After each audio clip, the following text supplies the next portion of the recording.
thought of you came to my mind, and I called to see how you were.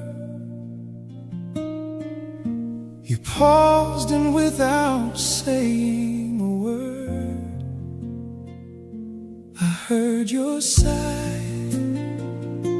I heard your cry, I heard your why.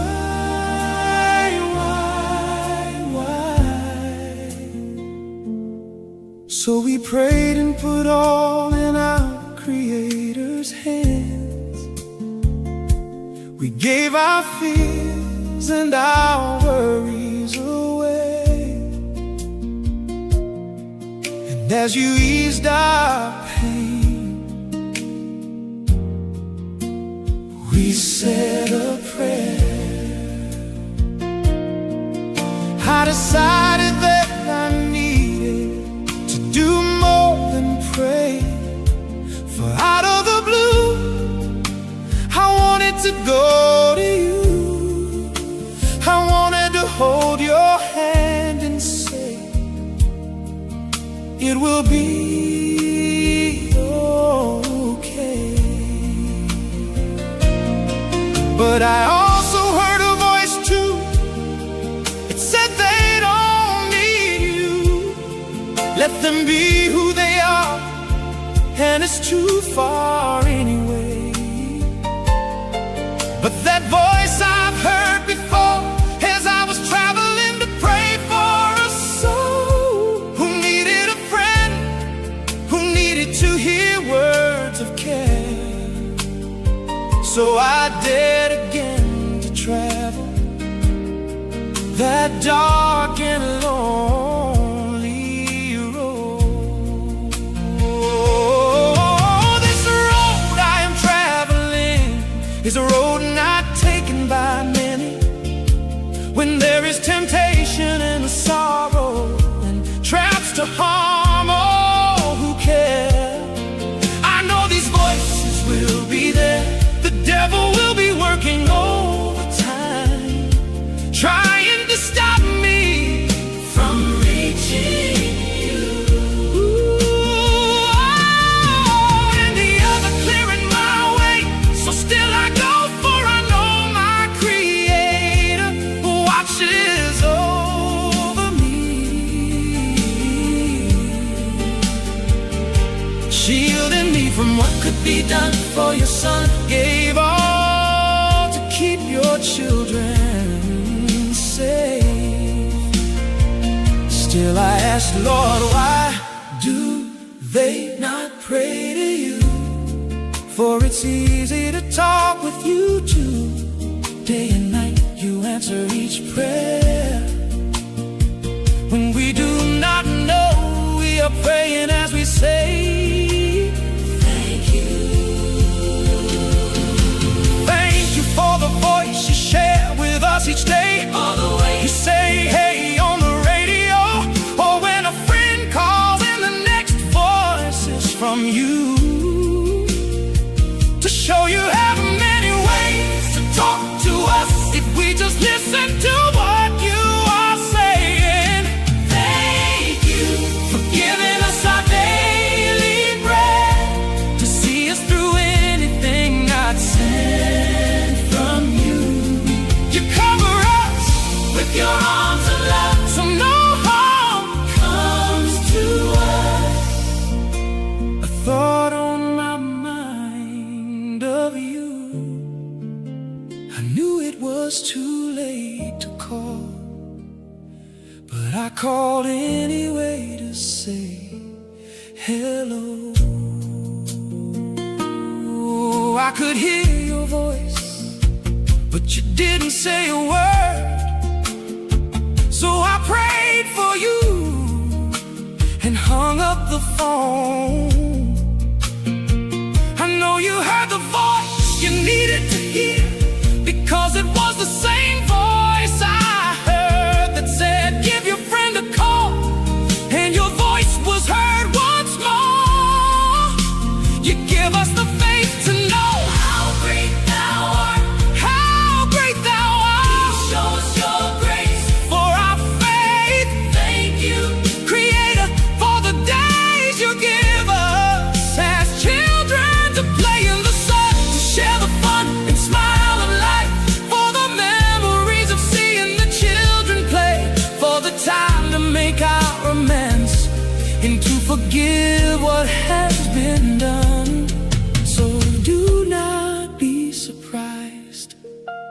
when I give you a call from out of the blue, because the thought of you came to my mind.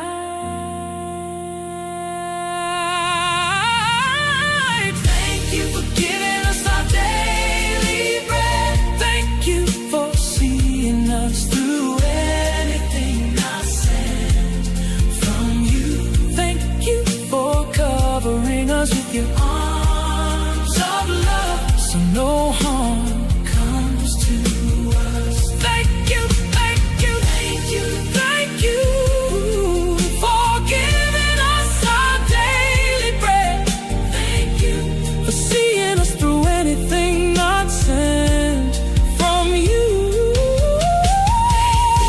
For covering us with your arms of love, so no harm comes to us. Thank you. Thank you. Hello. Hello.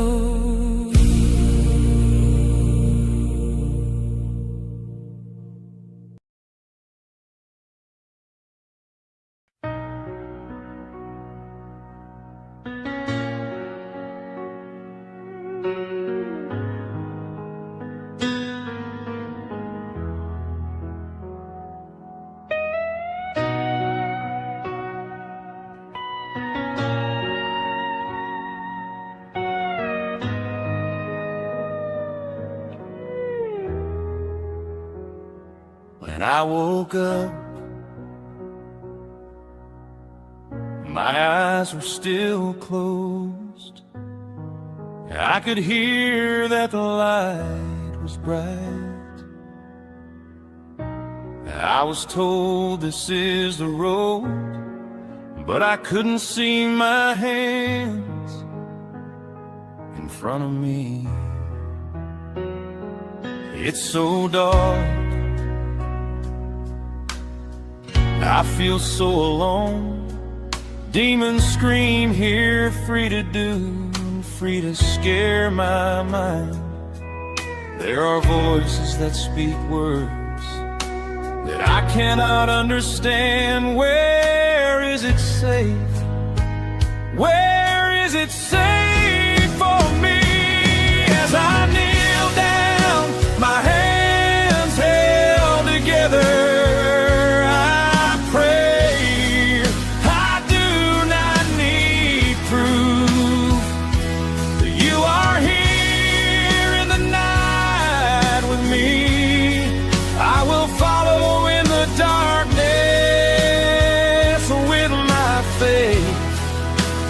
do not need proof.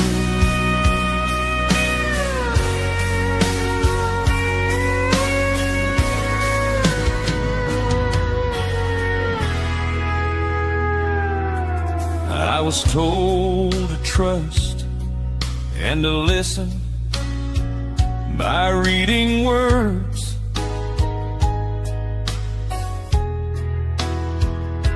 Then one day I heard light say, we are here to shine your way.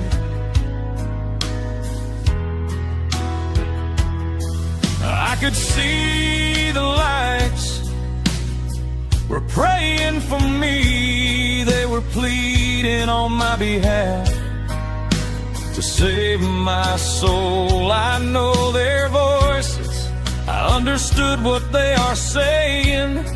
I was asked to give thanks, asked to keep my faith. I gave up, I said, Lord, save my soul. Keep me in your arms, please, Lord. And now I know where I belong.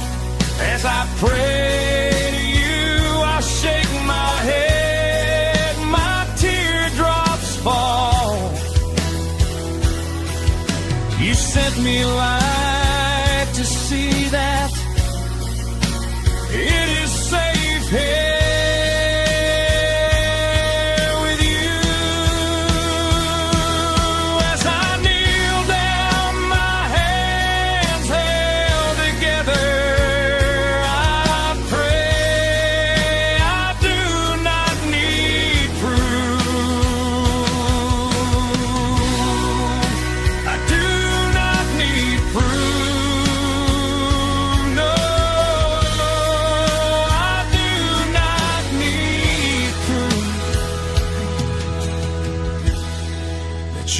are here with me.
Philippians chapter 1, verse 3.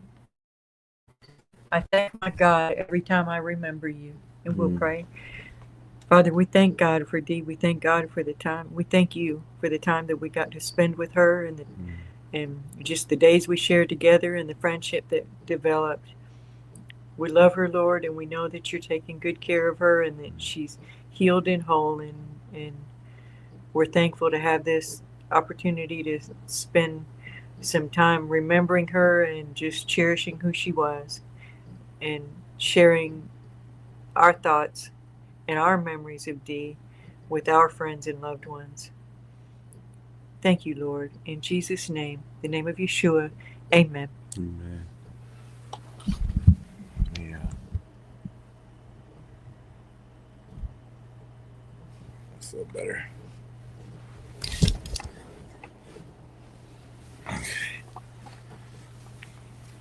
I'm Ella, and this is, well, the name says it, Jerry and Ella. We wanted to share a little time and pay tribute to a friend of ours who has passed. It was a person who would open her doors up to you, give you, make sure you was comfortable. She made sure you had plenty to eat and a place to rest. So we wanted to kind of go back and kind of talk about the beginning of where and when we met. I think this was. I'll have to take some of these off. But here's a picture of Dee on the road there. And this is probably some of the first photos that we've seen of her. She contacted us and she knew that what we were doing as far as with the cryptids and the Bigfoots and all that, and that we were people that she could get a hold of if she needed some help out there or some information about these Bigfoots and these cryptids. Here's another picture of this. This is when we kind of first met, but she contacted us, and the first time it was people had been giving her bad advice, like a lot of people get out there. She was asking more so about gifting these Bigfoots and communication and things like that, and we said we don't do that, and we don't recommend communicating with these things because it's an ongoing process once you start. And so in the beginning, we just let her know that if you're going to be doing the gifting and things like that, then we really can't help you because we help people get rid of them, deter them, and get them away from their families and things like that. We're not the people to get these things to come in. We don't want them close to your family. So we left it at that the first time, and we was actually helping another person with a Bigfoot problem. When she called us again, and she had told us that these things are climbing on the house now. She's hearing the voices, weird kind of sounds outside, and she had been asking other people how to get rid of this problem, and everyone kept pointing her our way and saying that if you want help getting rid of these things or to deter them, get a hold of Jerry and Ella, and they'll help you. And so she was telling us that everybody was telling her to get a hold of us, and well, we said, have you still been gifted? She said no, that she quit doing that, but they're on the house and they're getting close, and that no one's able to help her. And she's also hearing these voices and sounds and things like that. And when she was telling us about hearing voices and sounds like that, we've been out in the forest quite a bit, and we've helped many people at their homes. And we set up microphones and things like that to because some people can hear better, and some people are either alone, and these things also like to try to say things to get one person to sound crazy, isolate and separate people. And it's a known fact they do this. And so when she was telling us this, we said, we know what you're talking about. We've got audio of these things doing exactly what you're talking about. But we really didn't have the funds at that time to drive to where she was and help her. So we said, well, we got some work coming up. And then I didn't get time to put that in to description to show, but we probably do it later.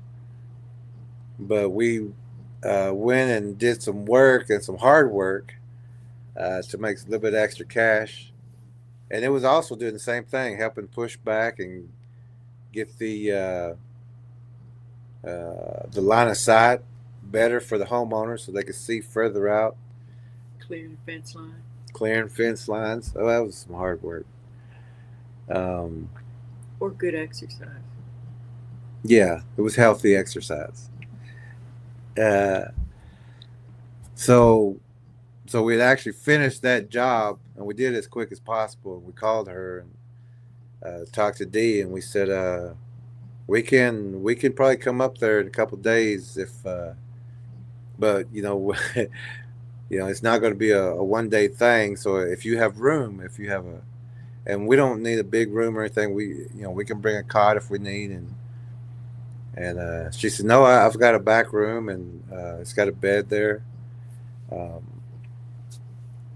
and so, we said we won't be sleeping too much during the night because we want to do some night observations to see what's going on, and we're not going to disturb anything at the beginning. We want to let them do whatever they're doing, but we're going to put out some audio, and we got some night vision, some thermals, and we're going to do some things around the house like track traps, so we can get the confirmation uh,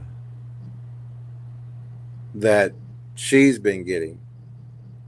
And if you're not in the cryptid community, and if you don't study these things, and if you don't have all the information, then some of this sounds crazy. And you can ask any of the trackers. We've probably all been called crazy. The things that we talk about, if we say they're translucent, it's like this heat wave that you can see through, and it's like glass, and they can blend in. That may sound a little crazy, or it mimic the sound of a loved one, or whistled for a dog, or I heard it call my name. And thinking about that, ancient times, Indians would say, I heard the owl call my name. It's actually a movie, but it wasn't an owl. It was these predators calling to get people to go into the woods and things like that. So we understand, and we still understand what she was talking about hearing sounds, hearing weird music, hearing things outside, and can be inside too, or hearing voices and things like that. So we understood what she was talking about and going through, and a lot of other people don't understand that. And all of our trackers can confirm that. We're a different type of. We're all the same kind of people, but we understand differently. We understand that these things can do certain things, and but when you talk to a normal person, I guess you would say, you may sound a bit crazy. Someone that's not experienced it. Mm-hmm. Even if you read our books, it may seem a little crazy, but put those books to the test, and you'll see that everything is exactly what we're talking about in there. But so we let her know that we could come down, give us about a day or two, get things together, because we had to get some clothes and stuff, and make sure the house was okay before we took off. And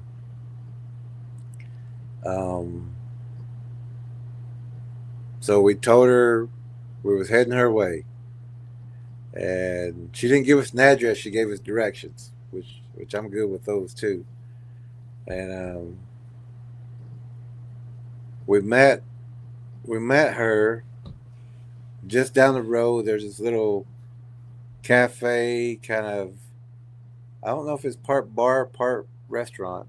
Maybe both. Just like a little local spot that's an easy place Yes, to meet. around the marina. They all have the barbecue places and stuff around the marinas and stuff. Um, and we said, well, we can't really find exactly the white mailbox, and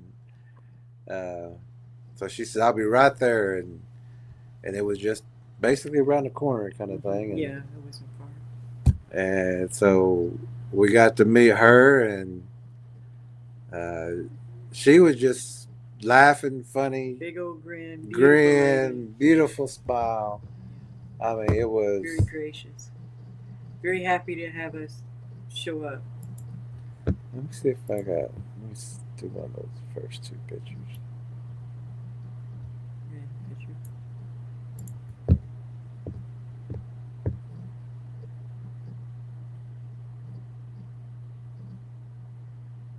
So it's kind of like one of these pictures. She,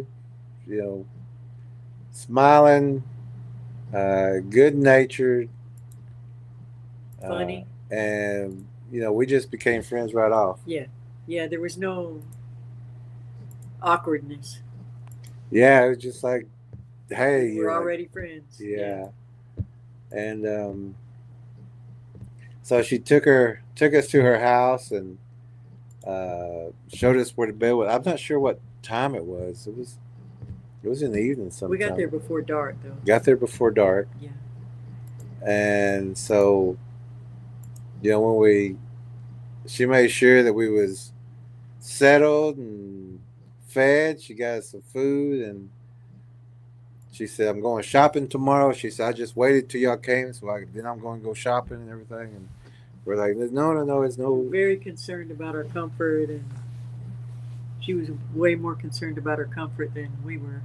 Yeah, we've been doing a lot of these things for a while, so we're used to sleeping in the truck, sleeping on a cot, air mattress, Flat air mattress. flat air mattress that live flat.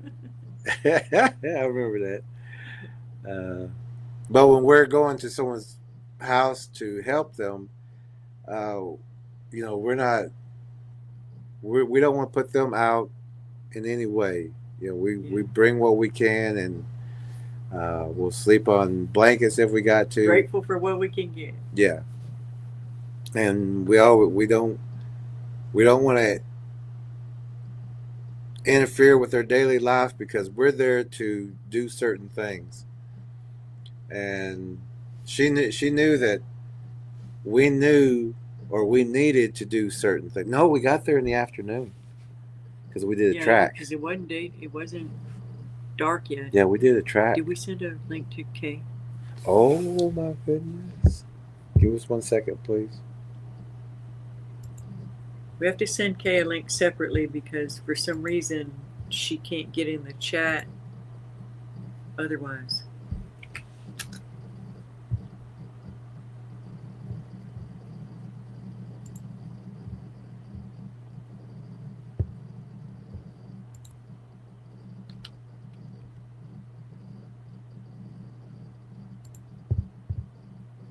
And if you're watching Kay, which I'm pretty sure you are, we do apologize for that. We just sent you the link to your Facebook.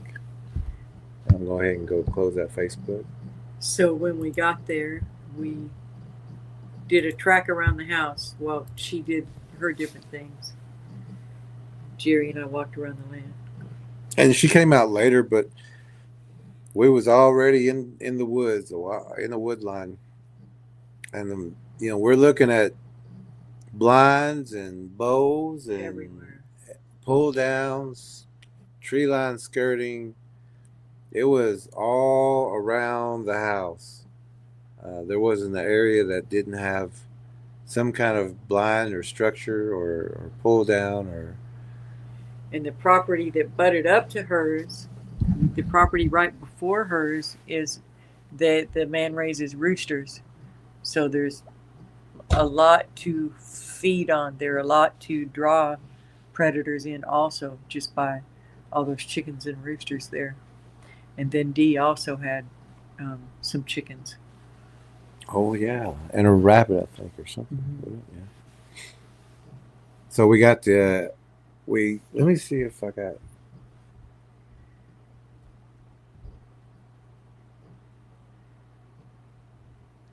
I'm not sure if this is the one. I think it is. Let me play this real fast, and we'll see if this is the right video I'm looking for.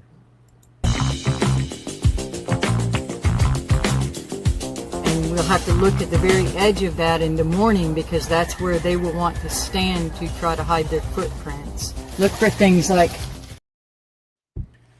That's not exactly what I was looking for. But that was at her place. Yeah. I just had too much video on here. And that was... I know what I can do. That was us when we were setting the traps, and up at the top of the window frame was their greasy fingerprints from the Bigfoots, and we were just lining out everything that needed to be done. We were making a plan and setting up our audio equipment also. And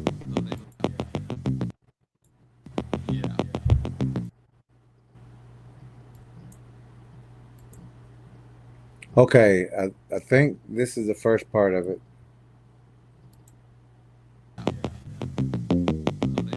We are here at a friend's property they already know that they have Bigfoot, and we're just here to verify and maybe point out, teach some things that they may not know yet.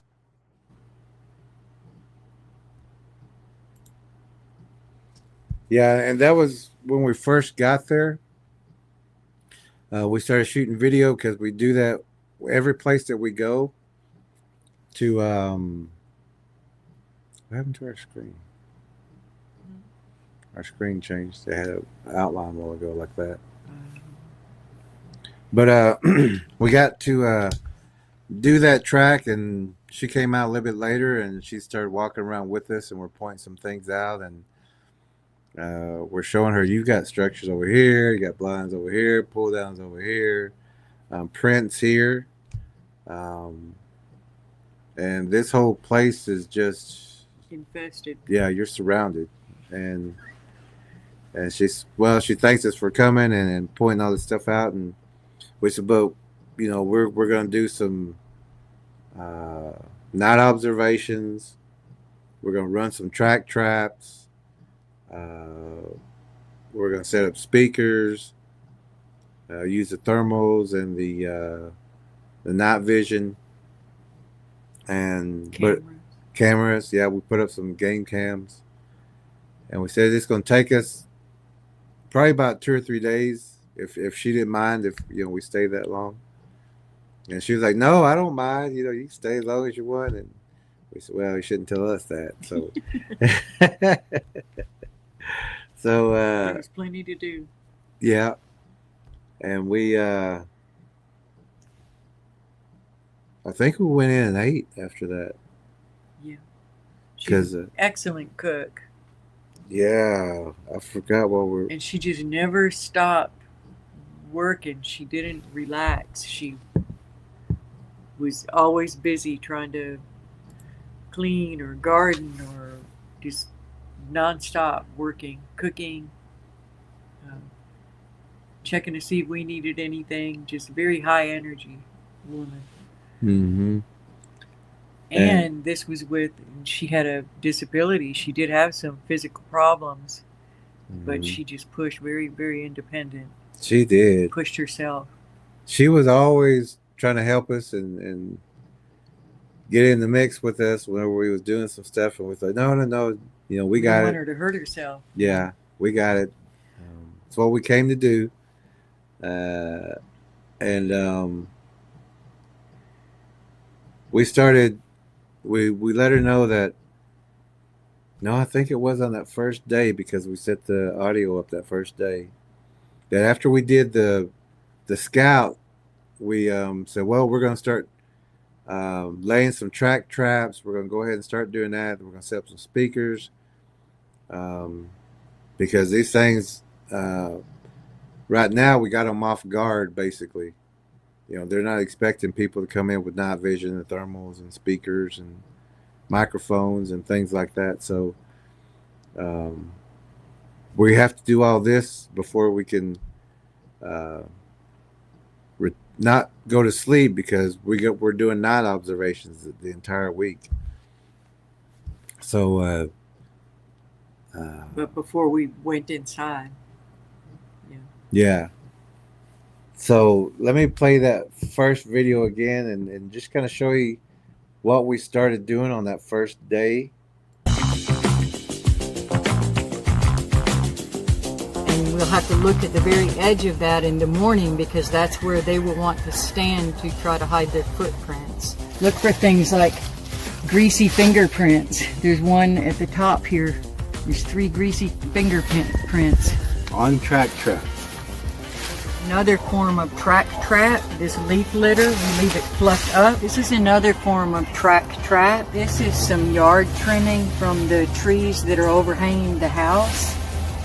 If you are unable to completely remove it from your property, burn it, destroy it, get rid of it, at least cut it up as small as you can get it because they will even use something like this to create a blind. And so with those track traps, we started from the back of the house by where her window is. When she hears more things, that we raked everything out in what you call furrows. What it's called.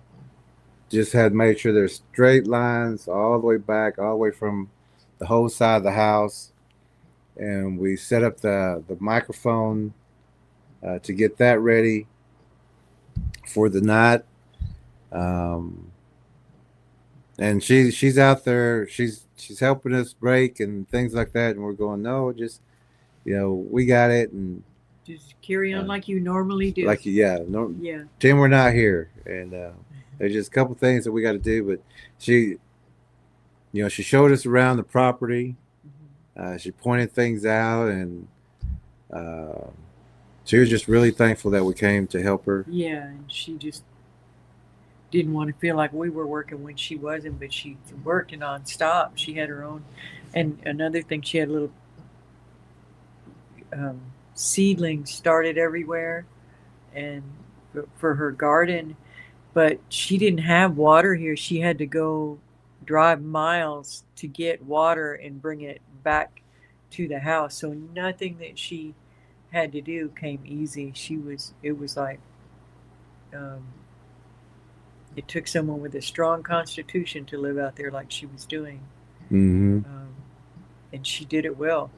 Even that she could have all those flowers grow because it was so dry during that season.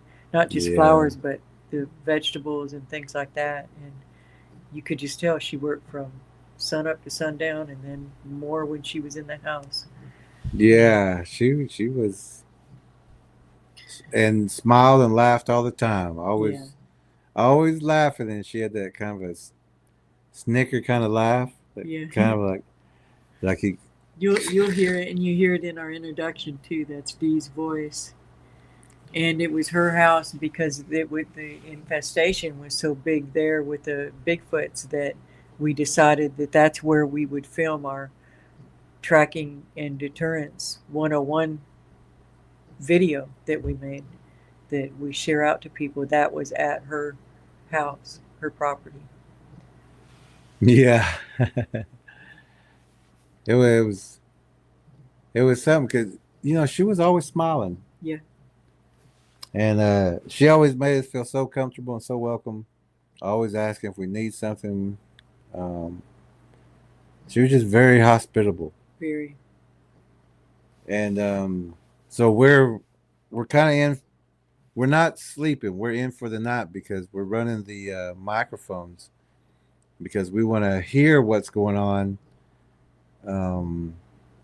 We said we don't want to disturb anything. We just want everything to be the way it is. So once we're no threat, then they're going to keep doing what they're doing.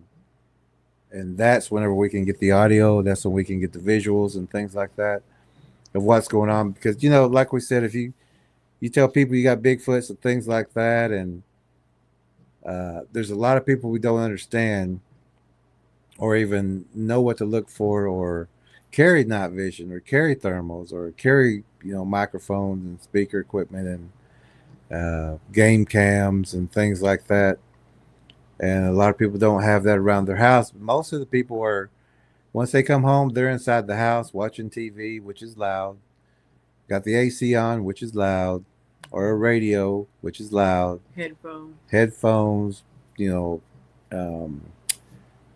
computers and things like that. They're not listening to what's going on outside. They're not paying attention to anything unless the dog barks, and they may come outside and tell the dog to be quiet. They can't come out and start using night vision and thermals and things like that to see what's out there that they can't see in the dark.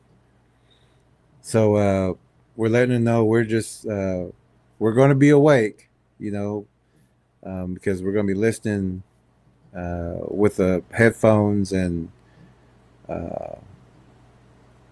from the microphones. And it once it got dark, I would say about 9 or 10. The roosters. We heard a rooster way off in the distance, and then we heard one a little bit closer, and then we heard the roosters right in the neighbor's roosters. Then we heard hers. and that was telling us something is coming in closer. A predator is coming in because they're all. It was like this one went off, this one went off, this one went off, this one went off, and we've got the rooster that she had, or the chickens and the neighbors. They're all going off. Dogs are barking, but if you're inside with your TV and everything, you can't. It's not a big disturbance because the TV is so loud or the AC is working, so you don't hear as much. But we didn't have any of those things on, and we had headphones.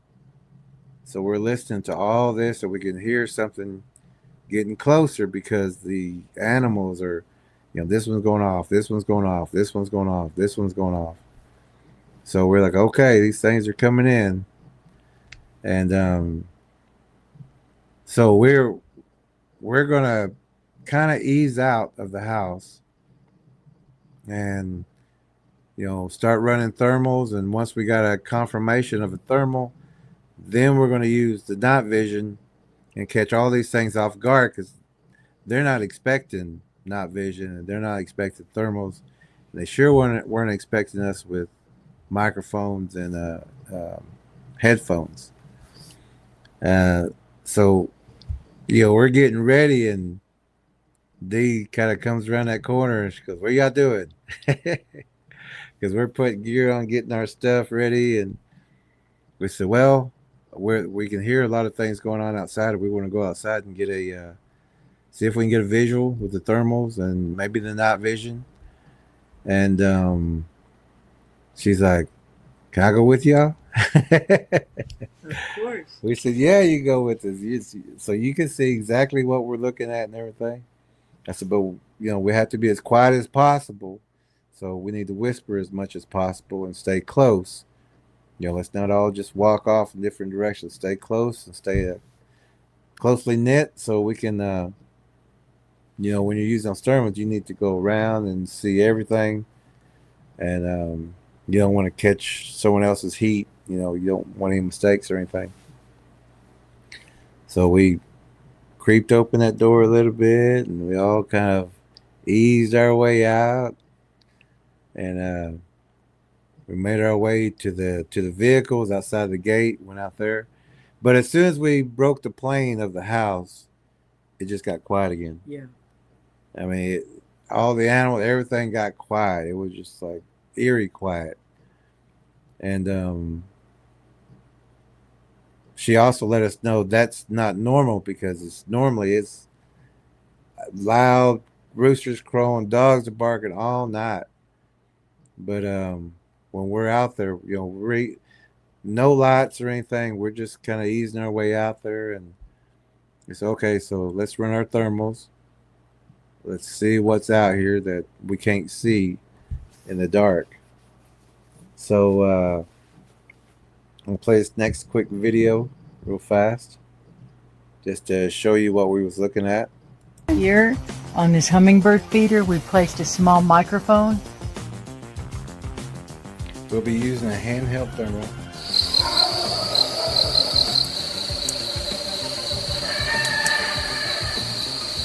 That dark spot right there, the blue one. Mm-hmm. There's something right next to it. See that shadow? Mm-hmm. They're all right in front of that tree. Oh, movement.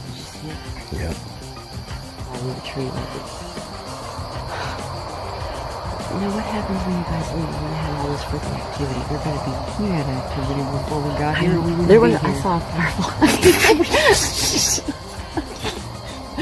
Well, yeah, I know, but yeah, I did see that when I saw the firefly. Oh, so. all we did is come and confirm. Yeah, there's definitely something behind that tree because I see it kind of. It's still there. Back there in the back. Two things. Yeah, two of them in the tree line.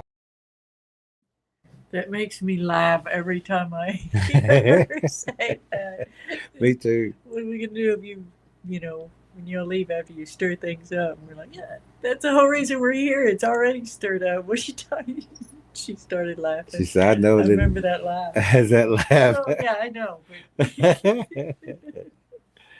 Every time we watch that, it makes us laugh. So now, these things they don't really know what we're doing, but we're seeing hot spots, um, and everywhere really. And so we say, okay, so let's run the night vision now. Since we know where they're at, let's go ahead and run the night vision. And this also goes along with, she's telling people, I'm hearing things out here. There's weird sounds. There's uh, Bigfoot's out here, and to normal people that doesn't sound normal. That sounds crazy. But to us, we know exactly what she's talking about. So, when people always say, this may sound crazy, We said it, not to us. not to us. You never have to say that again. So keep telling us because we know exactly either what you're going to say or what you're going through. And, it just rubbed my eye a little bit. He's not supposed to be rubbing his eye. Yeah, I got it. He had a broken blood vessel the night before last, and he's not supposed to touch it. And he's also supposed to be wearing glasses, but I tried because they make me dizzy a little bit. Yeah, he doesn't think they're quite the right prescription, but isn't he so handsome in them? But I'm thinking if he can at least get used to wearing them, they'll stop. You'll hit him when he goes to rub his eye. There you go. Yeah. I gotta look at a certain direction to see better. They said it'd take a little while to get used to. He looks so scholarly. So we're out with her, and we're all kind of bunched up like this, because we're seeing a Bigfoot cluster. Yeah, like they do. So we're seeing them over here and over there and over there. We're like, okay, there's thermals there, there's heat right there, and we're showing her on the thermal, and she's even pointing them out. She goes, "There's a spot. That's a cold spot. It's a hot spot." Eye. Yeah, so she was learning too how to use these thermals and what we're looking for. And we said, okay, so now let's use the night vision. Let's light them up. Regular flashlight, that. Not light them up like you wanted to light them. Yeah, if we could light them up like we wanted to. But we said, okay, let's light this area up and see what's out here, and then we'll go back in. So just a quick kind of look, and we'll show you a small part of that.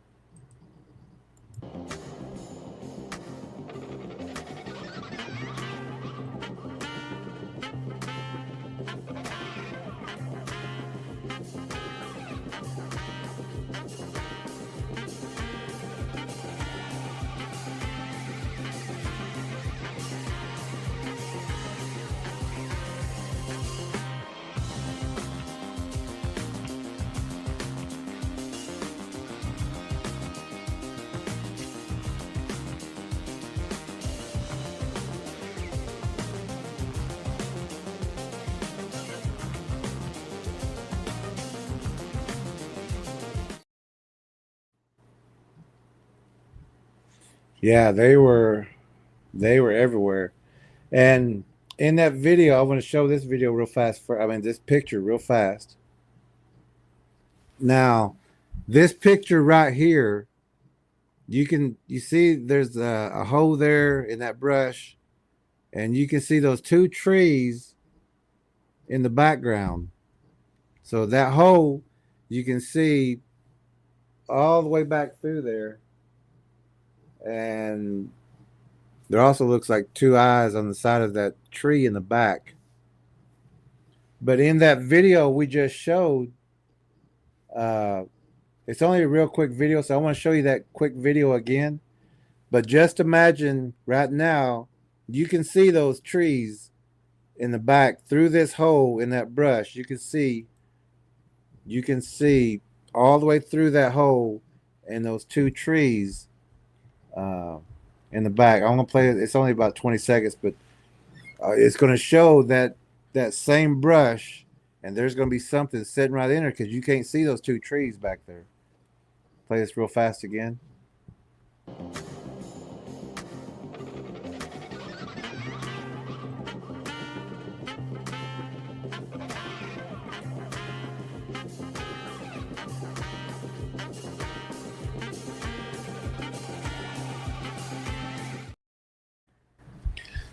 So there was that part. There was something filling that hole in that shot. Something.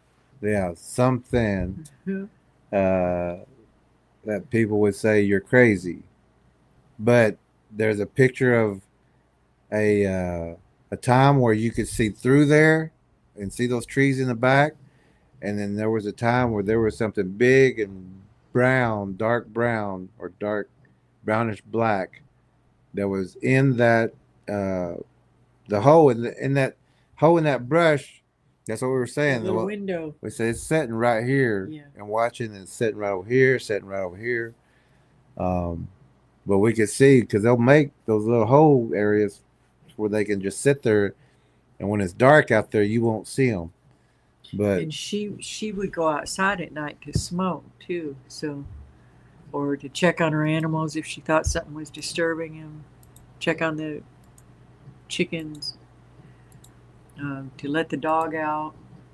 So she was in a not a good situation regarding these things.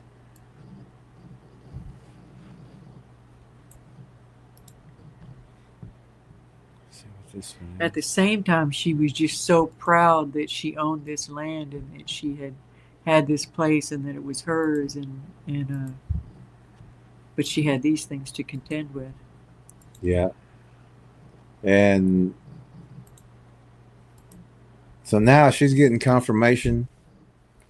Uh, after we got all this, we're like, okay, well, let's go inside and because we're going to be here a couple nights. We don't need to disturb too much because we still need to see uh, what's going to continue to happen while we're here. Yeah, the first night's usually just observation.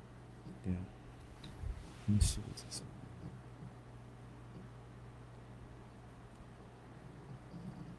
We want to know what would happen if we weren't there. What's it like? Yeah, so we didn't want to disturb anything, and looks like it's going slow. We gotta do everything one at a time. So let me. Loading another. Is it a video or Yeah, another video? I want to Let me say. log out of this, and maybe that'll speed things up.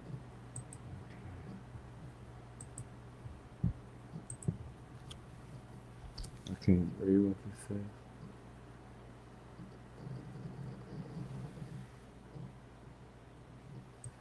It's too small even for without the glasses. There, I just got didn't want to get everything these out right. of order. So I'm gonna play this next video. It may be out of order, but I want to just see which one this is.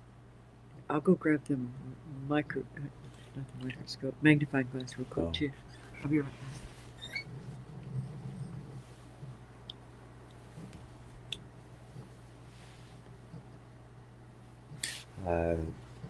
So we're and we're giving her confirmation. Okay, here's the night vision. We've got eyes over here. There's something dark right there.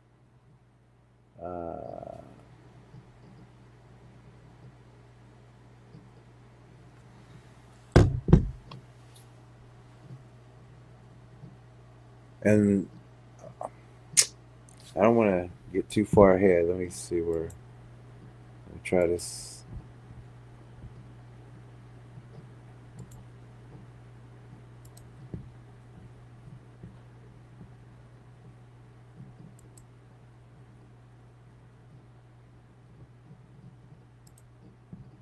Okay, so we're gonna play this real quick video also, because we are getting more noise is starting to happen once we come in, and so we said, okay, let's wait just a little bit, and we'll go back and we'll go back outside and get some more audio. And she goes with us again, so we can.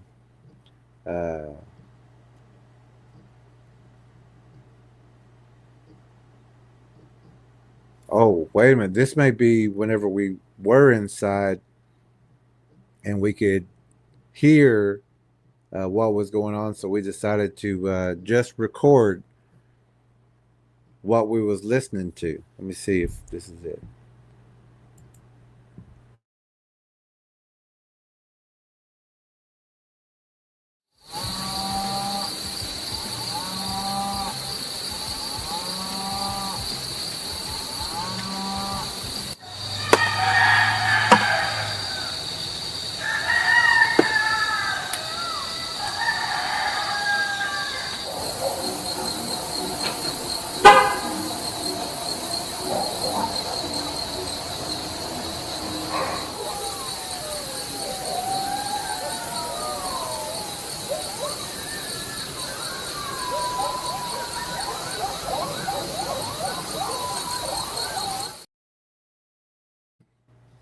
And so we're just listening right now, and in that short video, there was a meow sound, but it wasn't the way a cat would say. It was like something saying meow.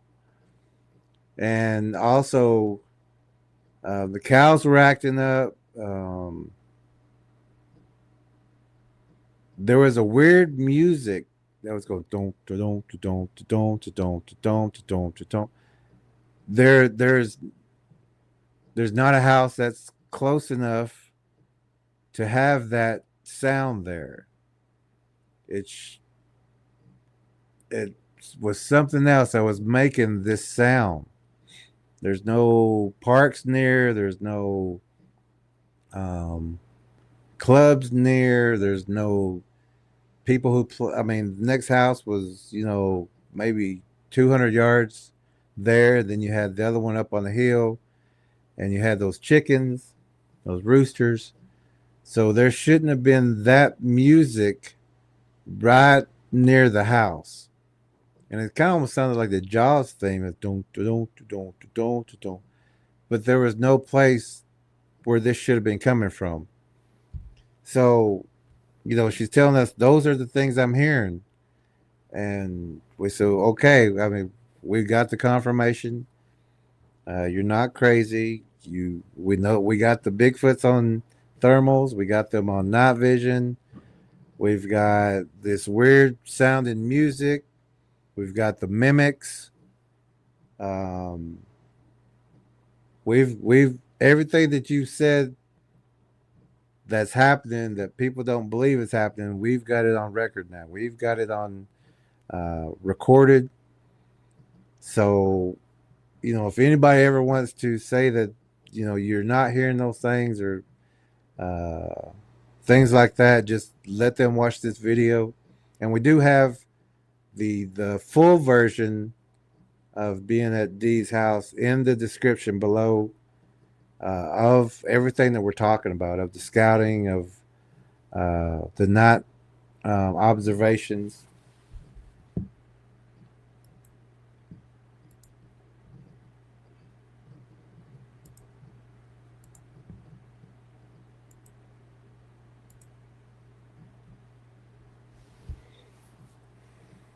So she's very happy with us right now because, if you tell someone who doesn't carry equipment like this or does night observations and things like that, it may seem a little bit out there. But we had captured everything that she was talking about, plus this next video. And, when you hear a dog, everybody knows what a dog is. And also, her dog would go to her bedroom window and start barking at the window. There shouldn't have been anything out there. Like I said, nothing was real close. But her dog would go right up to the window and just start barking and barking right near that microphone. But there were some other things out there. So let me play this next video, and this is not a dog. The one is a dog, but the other one is not a dog. One of them is a Bigfoot mimicking a predator Bigfoot mimicking the sound of a dog, and everybody knows what a dog sounds like. So take a quick listen, because this is also things that she was hearing that just didn't make sense. So let's listen to this real fast.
Now, if anybody's ever heard a dog before, you know that that other one was not a dog. And when we looked at it on the audio meters, the dog would go about this high, but the other one would jump way up here. You could hear the regular dog here, but the audio of the predator Bigfoot mimicking would shoot way up here. It was too deep bass, too big lunged to be a dog. But these are the things that she was hearing out there and trying to explain it to people. And so we told her again, we got it. We've got a confirmation. And you've got Bigfoots out here. You've got these weird sounds. You're not crazy. You're not crazy. No matter, but a lot of people, you tell people things like this and they would say, you're hearing things, you're hearing voices, you're hearing music, you're hearing things that, sound like dogs, but they're not. You're hearing mimics. To normal people that would sound a little bit that way, but to like the trackers and to us, we know These things she was definitely hearing. Yeah, she was hearing these things. And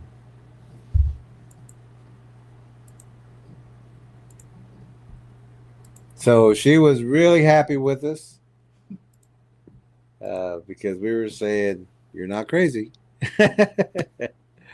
And if anybody wants proof, just have them watch this video. We'll put it up, and so it's there. So anybody wants to hear this stuff, and the short version is also in the description, and the full version is also in the description. Did you talk about in the closet too yet? No, not yet. Go ahead. No, You. You're doing great. I'm not sure about the closet. When she heard that, we couldn't hear it with our own ears. Remember, she came and woke us up one night, and Oh, yeah. and said that she could hear. I don't remember if she said singing or voices.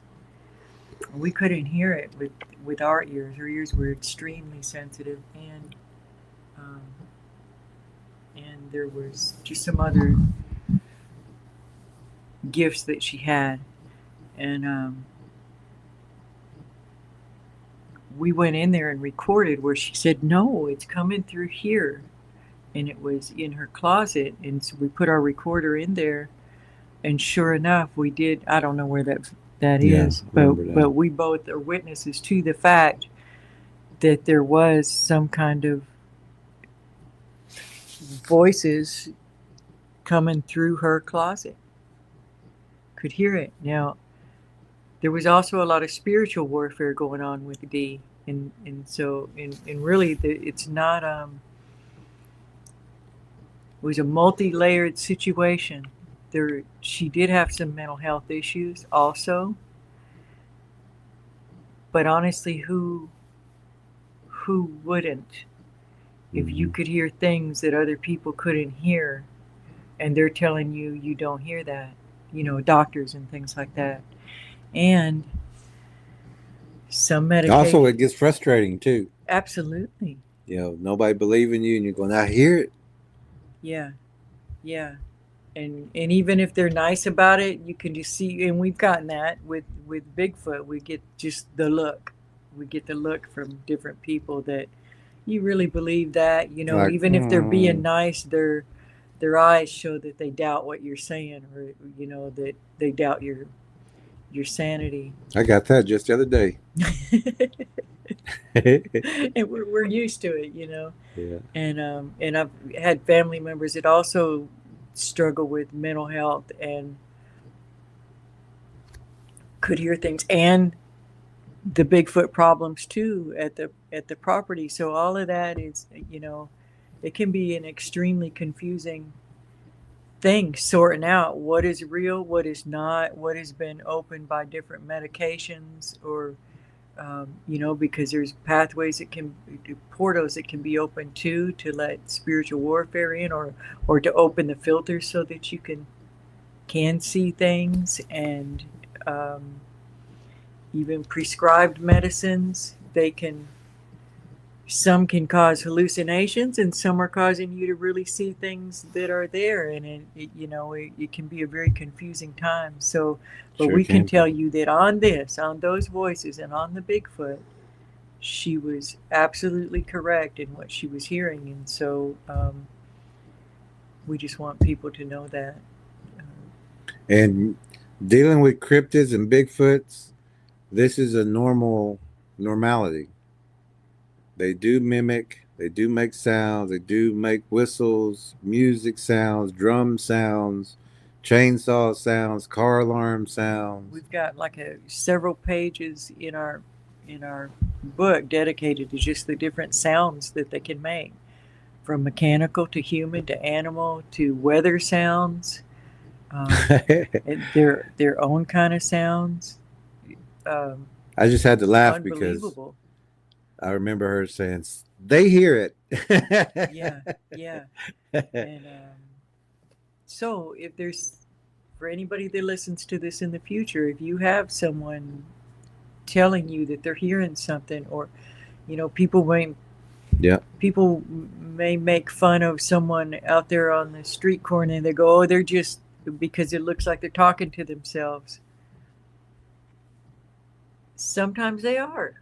Sometimes it's drug use, but sometimes that drug use opened up pathways that they're really talking to something that only they can see at that time. And he and I have both seen, and almost every member of my family, almost every member of his family, have seen spirits, and Hmm. they're real, and it can be very confusing, and they can change form, and they can be hard to describe, and they can show up only Vanish. when nobody else is there, Yeah. so that it isolates you, makes you think you're crazy. It can look like your child's just talking to an imaginary friend. Are they? I can remember when my youngest brother had a friend. When he was a little boy, he was always talking about, he would say this, like, 6-foot mouse named Sigurd. And we were like, Sigurd, that's a weird name. And then Jerry was the one, you mean secret? Hmm. And so, anyway, don't just off the cuff dismiss anyone who tells you something like that, because there may be more involved. At least just be respectful, and don't try to tell them that they're not seeing or hearing what they're seeing and hearing, or what they believe they're seeing and hearing. Some things are hallucinations, but unless we're in their brain, we don't know. I was raised in a house that had a lot of energies, a lot of spirits, and we even had games to where we would be walking, we'd turn around real fast just to watch the shadows go, in the other room, go behind that. When you go from one room to the other, there's a wall there, and it was like a game. We'd turn around just to The shadow. catch them, and they Yeah. would move back. Yeah. And to me, that was normal. Uh, or size of a beach ball, Yeah. coming down to the bedroom window where all our kids were. I mean, all the kids were. And my mom grabbing a Bible and just started reading it and saying, "Don't look at it, and don't get your head up there. Stay here, and let's just read the Thank Bible." God. Yeah.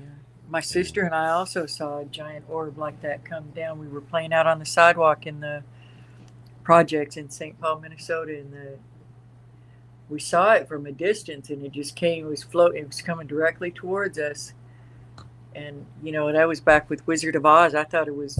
I was like, "Is that Glinda the Good Witch in there? What is that?" Because she came in the bubble, and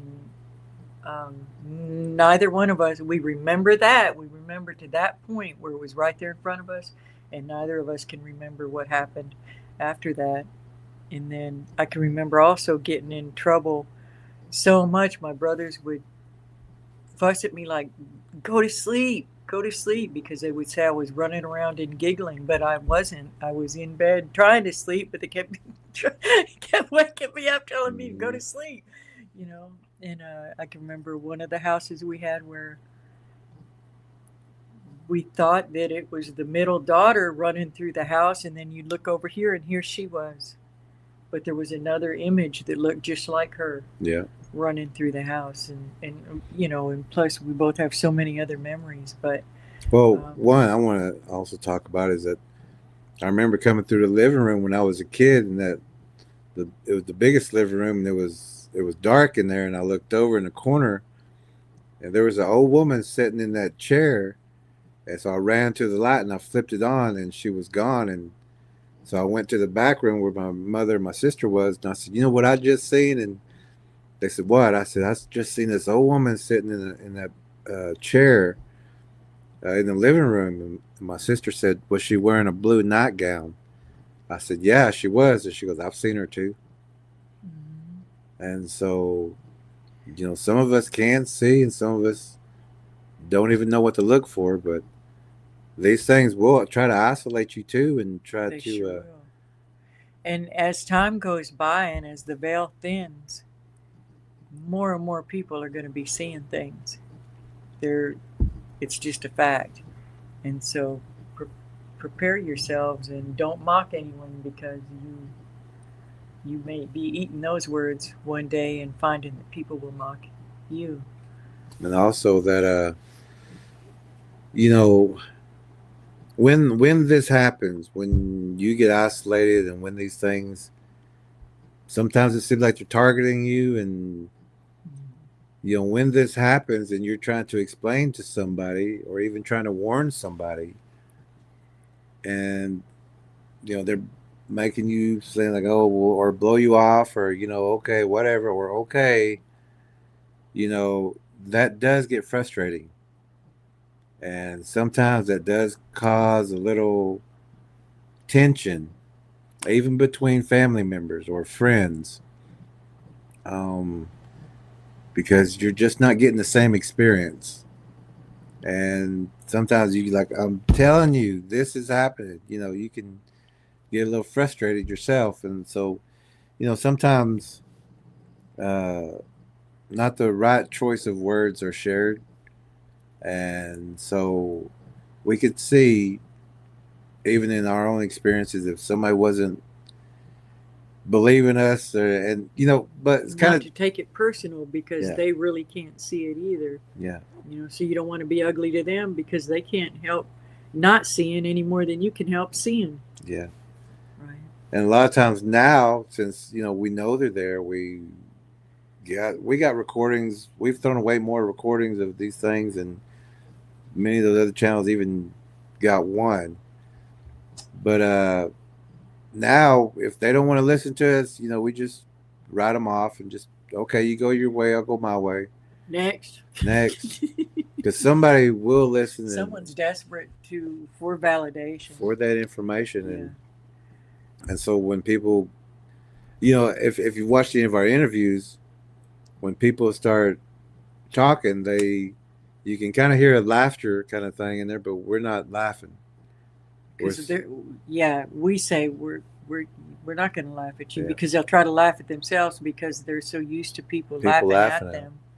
and where that they know, keep telling us, keep. Yeah, go ahead. Or and so many conversations start out with, "I know this sounds crazy, but," and we say, "You don't ever have to say that to us again." You don't sound crazy. And, We need that information. and you know, prayers for any of you dealing with somebody that does also have mental health issues, no matter what brought them on, because it's really hard to know how to talk to someone, because some of the things really aren't real. Some things are paranoid. It's just difficult all the way around. Pray, pray, pray, pray, pray, pray. Lord, help me to understand. Mm-hmm. Lord, help me to be patient. And even when you see any of these things, if you're somebody that sees them, Lord, the Lord rebuke you, or you can't be here. You have no right to bother me. You have no right to be here. And whether that's Bigfoot or spirits, go. You know, in the name of Jesus, in the name of Yeshua, and cast them out. Don't allow them to be there. And even if you have a loved one that's seeing them and saying that, you can either be praying with them out loud and also commanding them to go in Jesus' name, Mm-hmm. or in your head command them to go, so they're not bothering your loved one. You know, we have two trackers that one of the trackers, their grandchild came into the room and said, "Grandma, there's something in the room. It's in the corner, up in the corner." I mean, which is one of the trackers got up, went in there, and started praying and rebuking it. And she said, "Grandma, it's gone." So you may not be able to see it, but someone else may be able to see it. And Jesus is there at all times. We had another tracker. Their son was getting off the school bus, and we said, these creatures are waiting at those school buses. They have their blinds, and they're waiting for these kids. But the child knew what to look for. They had that book, Monster Spotters. So this child knew what to look for, and he's getting off. And another kid was actually the one that spotted it first, and he said, "There's a skinwalker," and one of our tracker's kids, he's seen it, and he knew exactly what it was. So, and he came home and he told his mom and the other tracker. They said, "Let's go look. Let's go look for tracks. Let's go check this out." He knew it was a Bigfoot. Yeah, and when you have that trust in your family, like that grandchild can always now, that grandchild always knows now, and that son knows always now that I can tell my mother, I can tell my grandmother, They'll believe me. They believe me, and they did exactly the right thing. They went to go help and rebuke and check things out, and they let the children know, And it lets the predators, whether it's a spiritual predator, physical predator, combination of the two, it lets them know this person is not isolated. Yeah. And they came with backup. They came with backup. Leave that one alone. Yeah, don't bother that one. Go find another one. But yeah, she was really happy with us, and I mean, because she was like, "You can hear them. You've got them on the tape." And I said, "Yeah, we got them." But we said, "But they're out there." Definitely. And so, if you don't mind, we'd like to stay a couple more days and kind of help clear your line of sight. And she's like, "No." So she said, "I'll go get some more food." And we said, "No. That was the thing too. She was on a very, very limited budget. Mm-hmm. She was on disability, and it cost her a lot of money just to get the gas to run that truck to town and go so far to get water. And she went and she tried to spend her entire month's budget of food to bring it back all for us to eat, to just try to feed us super good for those days. And she did, but we had to say, "Stop, that's for you, that's for y'all." Don't do that. But that's just how she was. She was so sweet. She would have gone without the rest of the month just so that she could She would have. Yeah, that impressed us so much, and there was no need to do that. And yeah, she always wanted to cook for us, and man, it was just a great time. Yeah, being there and spending that time with her. And we did also get to. Is it okay to say we met? Well, we met. Yeah. We did also get to meet her. She's got three children. They're adults. We didn't get to meet Joshua. That's one of her sons, and we've learned that his wife's name is Megan. But we did meet the son Tyler, and his wife Amber. His wife Nikki. And then we also met Dee's daughter Amber, and she was also so sweet. All of them were just super sweet. We got to spend a little more time with Amber, and Amber actually gave us $20. Gave us $20, and we tried not to take it, and she insisted. She said, "God said give it to you." She did, and that's because we weren't going to take it. She said, "God told me to give it to you." And we were like, "Okay. We're not going to. We're not going to argue with what you've been told to do." And But And we actually how didn't need sweet that. was that we really did We need did that. need that to get Yeah, to fully be able to all the way. get back home Yeah.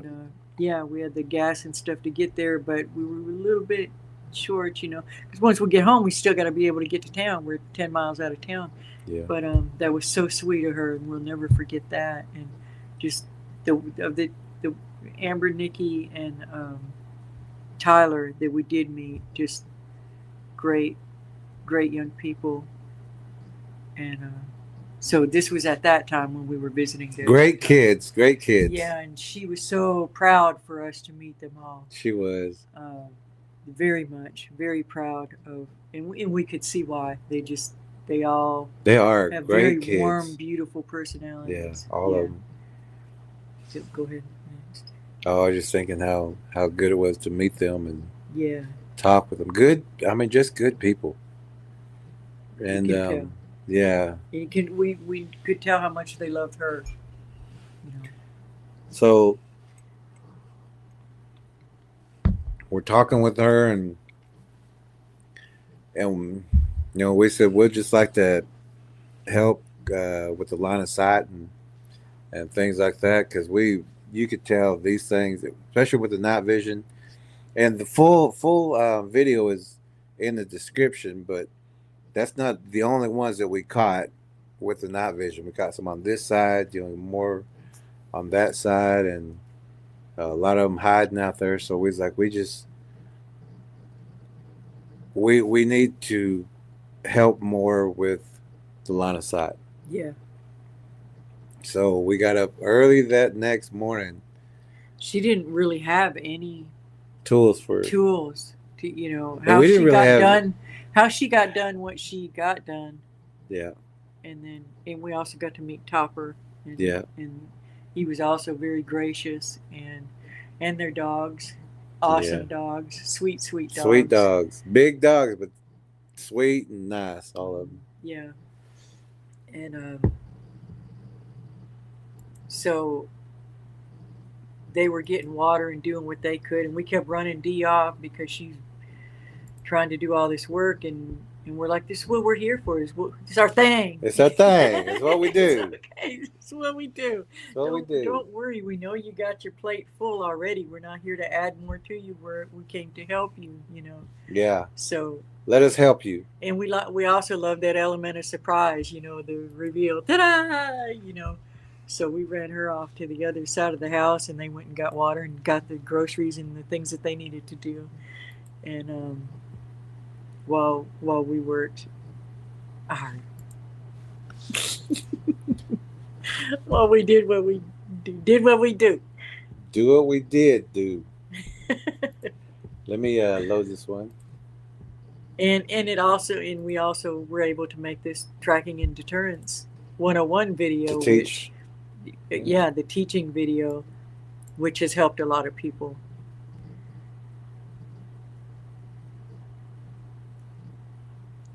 Which one you looking for? This one right here. We're gonna because now we're like we gotta get up. We got up pretty early. We got up before they did, Because it was hot. and we want to get as much Hot. done. And so while they're sleeping, we're out there sawing, and we don't have handsaw because we don't have the chainsaw, and that would have a loud chainsaw would have been quicker, but we didn't have it at that time. But so we had the little handsaw and some rakes and clippers and things, right? Yeah. So we want to show you real fast.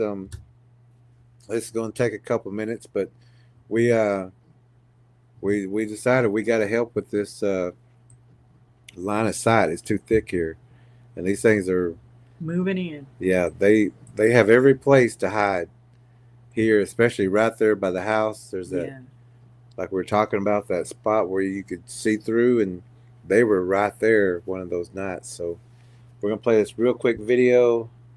Well, it's not real quick, but we just want to show you some stuff. And she didn't ask us to clean. She didn't ask us to do any of this. We just said we need to help and do this, and the way we would have done it for our own place, so that we Yeah. could see further out and things like that. So So we could leave with a good conscience. yeah, we didn't want to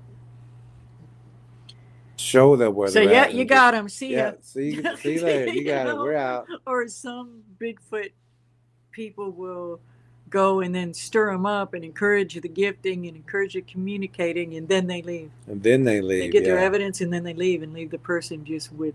And that would be a situation where she's like, what do I do if you stir them up? Those are the kind of people that come stir things up, make matters worse, and then Yeah. bail. So let's watch this video and just kind of, and she would come out there and water and Yeah, make sure, see if we needed anything at all. take a break. Take a break. She could say, take a break. We said, well, we can't. If we do, then we'll slow down. We Right.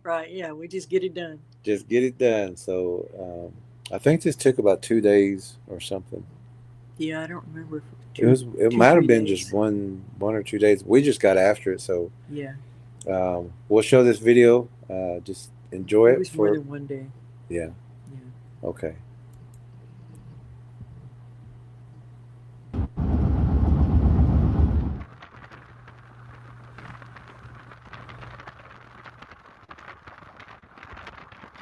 Hello, we are here at a friend's property they already know that they have Bigfoot, and we're just here to verify and maybe point out, teach some things that they may not know yet. We already know that they recently trimmed all this to get it away from the roof, and it's already being manipulated and moved around. There's a room back behind here. These little looking holes face directly towards the entrances of the house. Back in there you can see some bowing behind to make it, it's basically a room back behind this. So they do have plans to remove this and to burn it.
This time of year and in the winter time, because it's like 50 They do, degrees yeah. all the time. Yeah. It'd be warm down there when it was winter. And even things like those, that's why we always hesitate at the little mounds, you know. I really don't know what they are. I know there's good dirt in there, but I don't know what they are. Everybody's like, what are these mounds?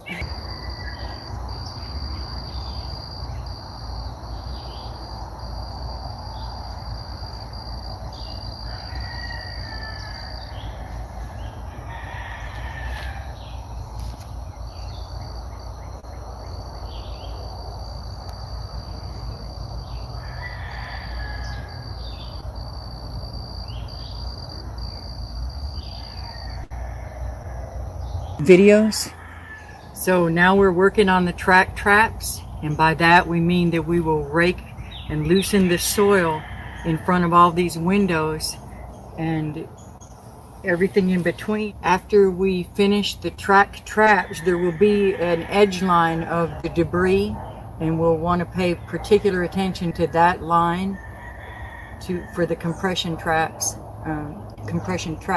When we're through, there will be a leaf line, a leaf litter line, and we'll have to look at the very edge of that in the morning, because that's where they will want to stand to try to hide their footprints. We'll pay particular attention to that.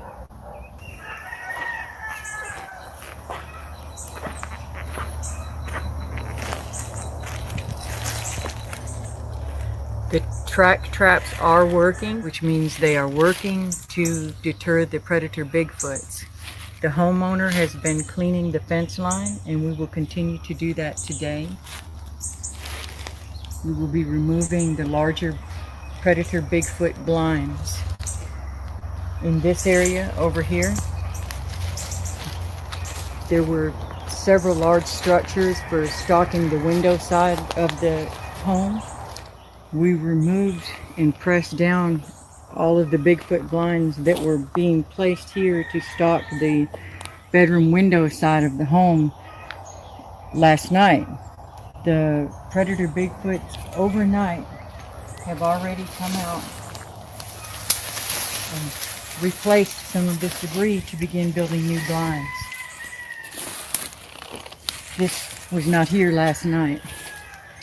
This area down in here is a new hole, and we will work on removing these today so that the predator Bigfoots know that the homeowner knows what the predator Bigfoots are up to. We will chop these up so small that they are unusable for making predator Bigfoot blinds. Clearing these brush piles and Bigfoot blinds will let the Bigfoot know that the homeowner knows that the Bigfoot are here. The Bigfoot will begin to move around the property and go around it, but the homeowner will need to continue these deterrences as they will come back to test from time to time.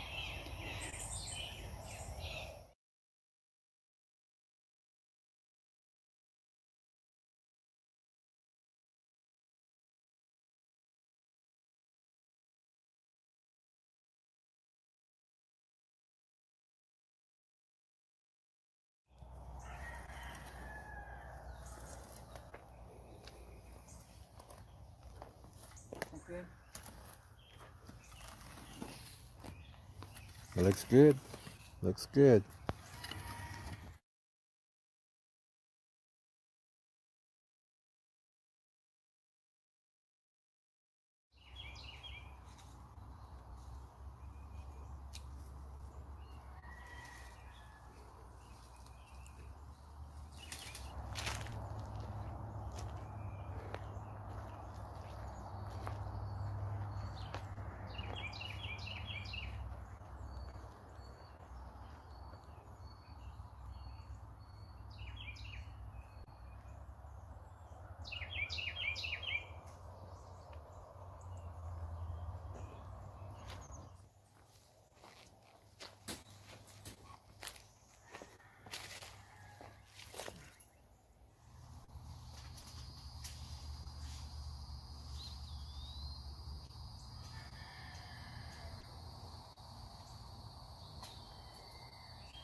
Did y'all check it before?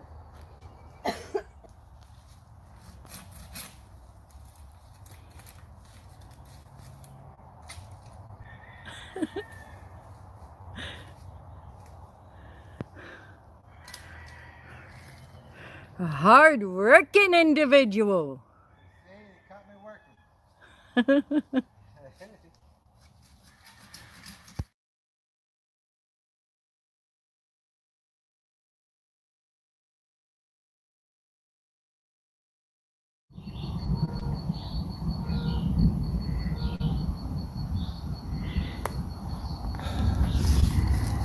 Just using these tools.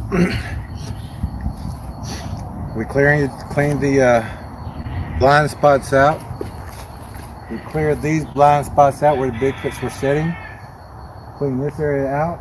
It does leave a bigger place for a visual for us to be able to see.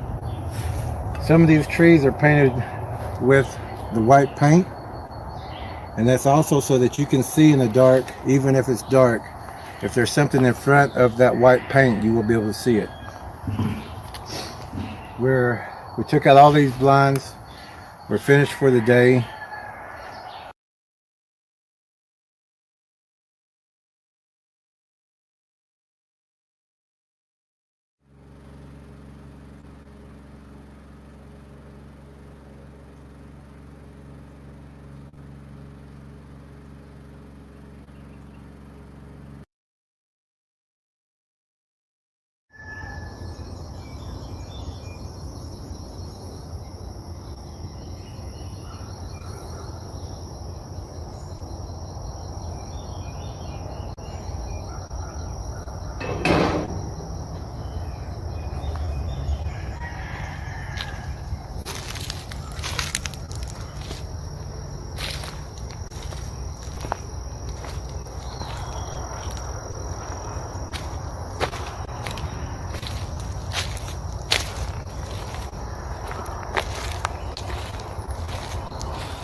You don't have to do this all at once. You can do it incrementally, but stay on it. Stay focused and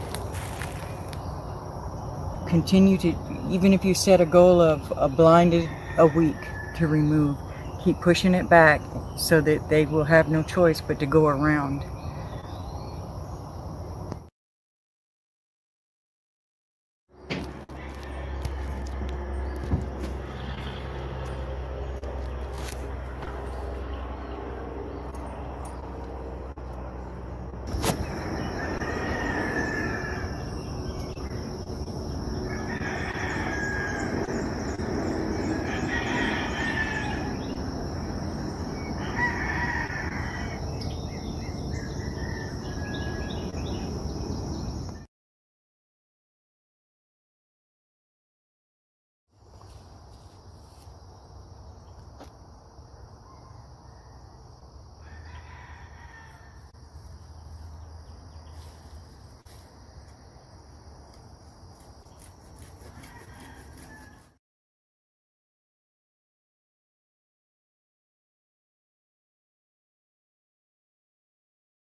So we started on that where that shed was.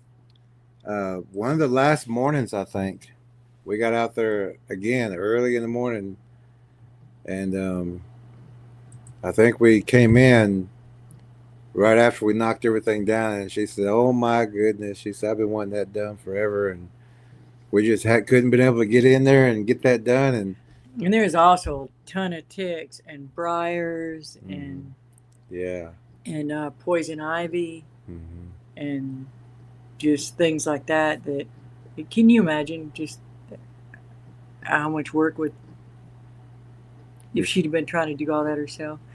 But they went and gathered up those piles and drug them off further away from the house around the corner, and then burn some pile. they were they were going to burn when it was okay to burn, because you got to remember there's no water there.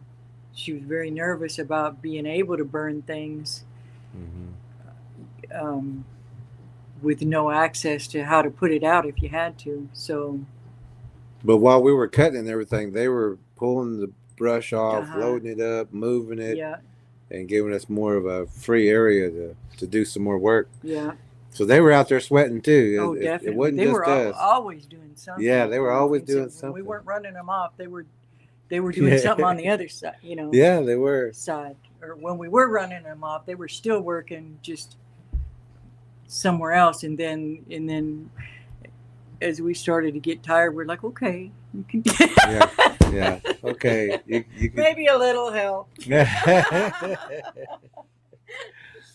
But she was always, even while we was working, was always out there talking and Oh just yeah, a lot of laughing good and company.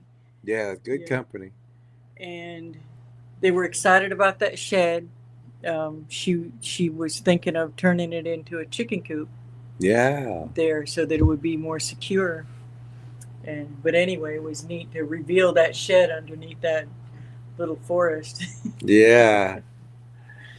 But, yeah, So she was that brought happy. back a lot of good memories. She was like, "Yeah, I want to make this. I want to use it for this and that." Yeah, And but yeah, it was good memories. she's a Nothing very but creative person too. yeah, Mhm. nothing but Had a good green memories. thumb for sure. And that's a good thing. Nothing but good memories Yeah, of her. yeah, Always smiling, always laughing, yeah. always trying to help. And She was not trying to take advantage, not even a little bit. no, and we were Yeah, trying very not to grateful. in any way.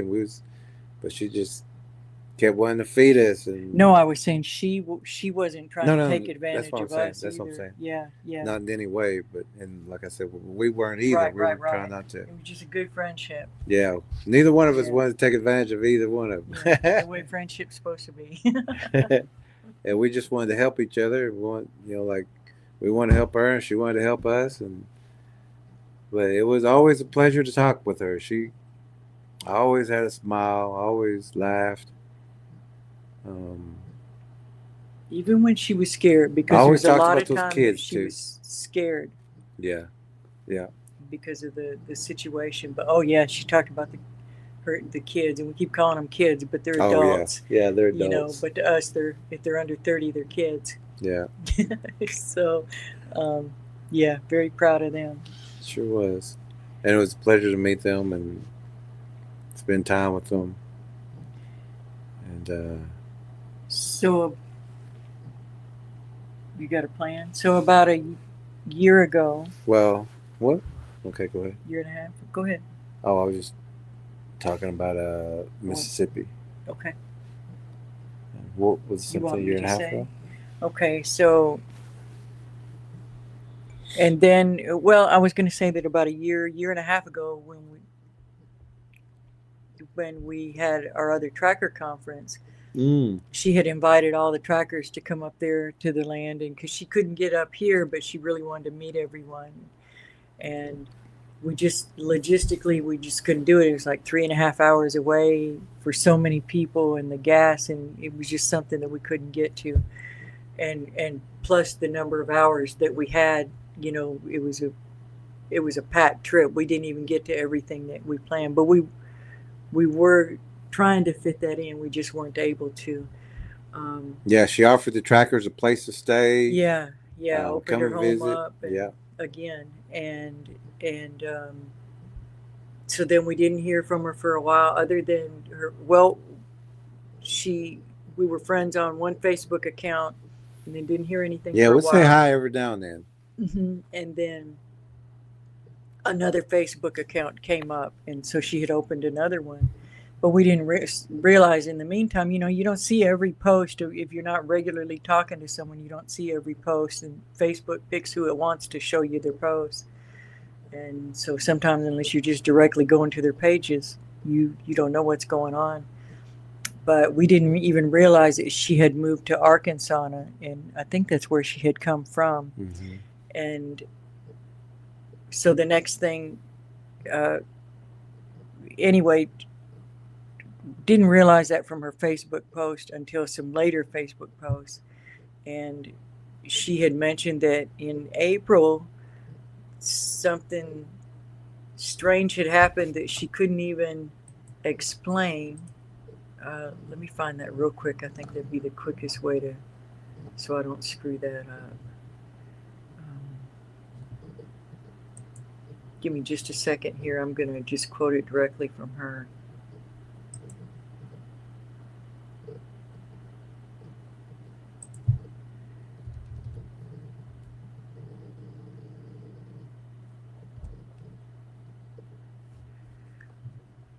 Give me just a second here.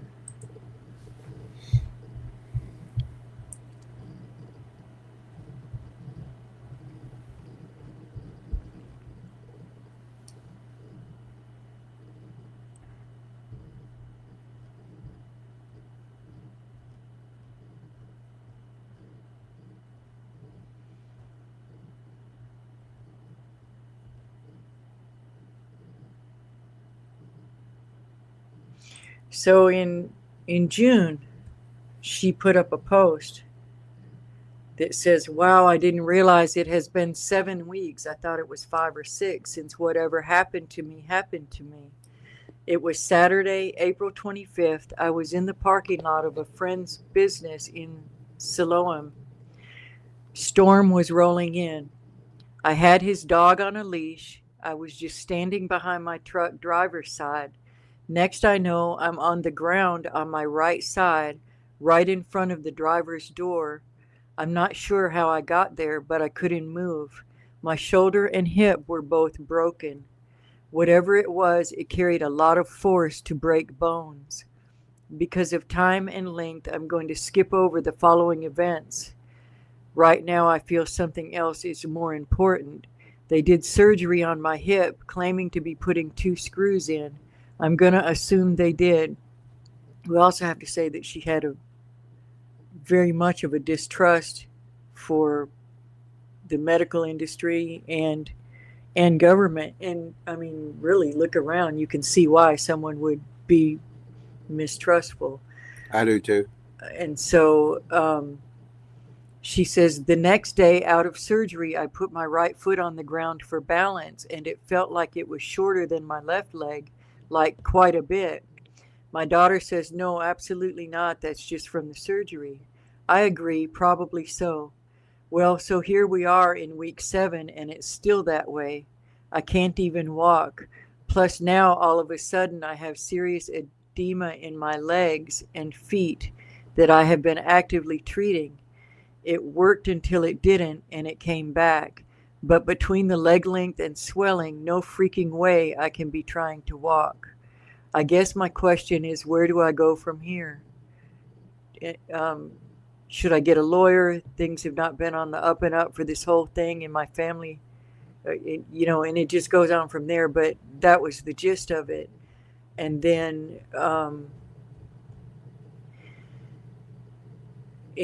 she was super active. She was thin, lean. She just used to moving, even though she did have some old injuries that caused her pain in her back and stuff. But she doesn't even know what happened. There's no video of what happened. I suggested in that post, was it maybe a car wreck, or maybe another business had video out there in the parking lot, or maybe maybe this may just trying to help her figure it out.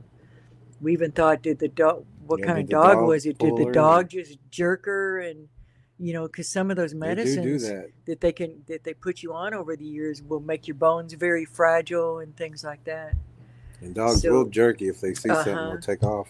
And so she didn't know what happened, didn't have an explanation. But I would have to say also, there she was walking the dog for her friend when she got hurt. But, you know, she was doing something really sweet.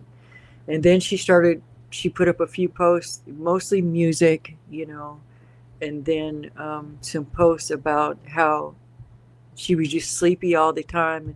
But it wasn't even until this time that we realized that, or no, I don't even know. We didn't even know then that she was in Arkansas. Hmm. And then when we were in Mississippi, um, we were Jerry and I were in Mississippi for the World Series stickball, and I saw a post come up one night, and where she put, "I need help. I need a ride from WRMC to Cane Hill, please." She was in the hospital, and they had, from what we understand, they had to take her there by ambulance. And then when she was there, and I hope that I'm not misspeaking here, but she didn't agree with the treatments maybe that they were wanting to do, and it ended up with her sitting in the hallway with no way to get back to the home that she had moved to there in Arkansas. And And at this time, we didn't know that she moved. yeah, that was when we realized that she was not even, or was it then or after that even? I was thinking Didn't recognize the name. Like I didn't know what WRMC was. I was thinking it was a Telequal hospital or something. And so she was saying, "Please, I have no money for an Uber. I need to get home." And at that time, we had no money either to be able to get it to her. And I said, "Can you make this shareable?" Because I was going to try to, you know, to share it with anybody that could help. And then someone did. Her landlady posted she made it home. And then, oh well, no. After that, I kept, you know, by the time we were traveling home the next day, and There's 3 times where you said, "Did you get yeah, home?" and I kept checking in on her page, like, did you get home? Did you get home? Because there was no post after that. And then the next post was from a woman named Bailey, and she says she made it home. Can anyone tell me how I can get a hold of her family or friends, please and thank you? And then another person asked the same thing, and so then I was like, "Whoa, yeah." I told Jerry about it, and we're like, that doesn't sound good. Why is this person saying that?" And so and then I got a friend request from Bailey, and I checked out her page, and I said, "Well, she's from Arkansas too." Yeah, so by now I knew she was in Arkansas, and I said, "Well, this person," I looked at her page, and I said, "Well, it's all about family and God. That's it. Her whole page." And I said, "She's probably a decent person and a friend of Dee's," and so, and I didn't even recognize from this comment that Bailey had put. It was, I saw that after I had gotten a friend request, I think, and it wasn't until later I put it together that it was the same person. So I accepted the friend's request, and then I got a message from Bailey that said they couldn't find Dee's family. The Dee had passed. She did make it home, but then she had passed that night or the next day, and Bailey was her you said landlady. You said you had to take this call. Yeah. Oh, yeah, that's when she told me. Right, that's how so she sent a friend's request and then sent her phone number and said, "Could you please call me? I have something important to talk about." And I'm a friend of Dee's, or I'm Dee's landlady. I don't remember exactly the words. And we just got home from Mississippi. And that's a long trip. Yeah, and Dee, next day, and I was just super tired, and we was doing stuff. Right, we drove through the night, and so Jerry had just laid down, and for a nap. Seen her message, and I said, before I lay down, I really need to make this phone call about Dee. And we called, and that was when she told us that Dee had passed and that she was trying to find the family because the police had come out there. They had already picked Dee up, and nobody's telling her anything. She's not hearing anything. Nobody's let anybody know anything. Not impressed with that police department, I have to say. Mm-hmm. So we said, well, give us a little bit of time, and we'll see what we can find out, how to find where the kids are. Well, she said she said that they were, yes, the still kids are still staying at the house where we had been. but she didn't know the address. She didn't know Yeah, any didn't phone know numbers. anything. Right. We didn't even know an actual address, right? But we knew how to get there. And so I hung up the phone and asked Jerry, well, what do you think? And he said, well, let me get my Well, I clothes. actually Let me get dressed. I just Yeah. got up and started getting dressed, and Because and I was hoping I wouldn't have to ask him, and then he would offer, let's go ahead and go, because it wasn't well, we didn't know how to get a hold of him, anything other than to be able to go to her old house where they were. and we said, well, we're the only ones who know where she lives, so Yeah, because, nobody else was, and that's how far ahead God orchestrates things. It's just, God is so incredible. And so we drove, it was about 3.5 hours, but one of our trackers also mm-hmm. sent us the money for the gas to get there and to get back home. We said we don't And have so, the like, funds. when we do something, it's not just us; it's our whole team. Yeah. They go with us, or in our hearts the whole time. We're in their prayers the whole time, and so we got there, and then I'll let you take it from here. Or I'll have you, No. please. Well, after we talked to some of our tracking team and said we don't have the funds to get there, but we need to go, and we could probably get about halfway, maybe, if that. Yeah. But we need to go there and talk with the family, and so one of the trackers said, we got you, so I'll send you some gas money and everything. So we took off, and by the time we got to the gas station, like we said, we're 10 miles out of town at least. And by the time we got there, the funds were there, so we filled up, and we said, okay, we can go there, we can get back, we got enough for that. And, so we got almost to the interstate, and that's when Ella had found the kids' names. Yeah, I went back to the old Facebook account. And old messages. And old messages where she had sent us where she lived, not the address, but where she lived and how to get there, and the kids' names and all that came up. And you could always just text or phone somebody, but we said no, this Not for something like that. not. Yeah, we need to go and talk with them about this, and so let's go. And At this point, we didn't know, had maybe the police because the police had time. found them. Police They had time. several days. Like, Yeah. what's the holdup? Look at the old driver's license, or look at the previous address. To me, there's no excuse for them not contacting the family by that time. And so I knew the way. I remembered the way. So we're driving, and we get to that same little barbecue kind of bar kind of thing. I don't know if it's a bar or not. I think it may be a store with barbecue or something.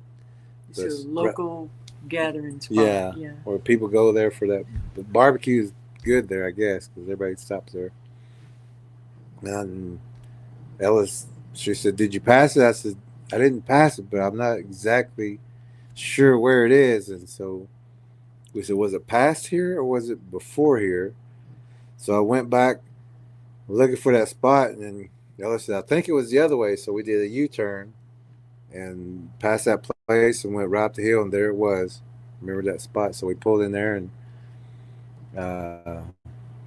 got up to the house, and we didn't know if anybody was home or not. So, but we went up there and knocked on the door, and no answer at the beginning. And Ella waited a little bit, and then she knocked again, and then the door opened, and it was her son Tyler, right? And so he's like, "Hey, what's going on?" And he's like, "Hey," and I said, "Well, we need to talk to you." And he said, "Is this about my mom?" I said, "Yeah." I said, so you know about her?" And he goes, "Yeah, yeah." And I said, "So you know she passed, right?" And He didn't. he didn't know, and Because Dee had had a lot of episodes, right? And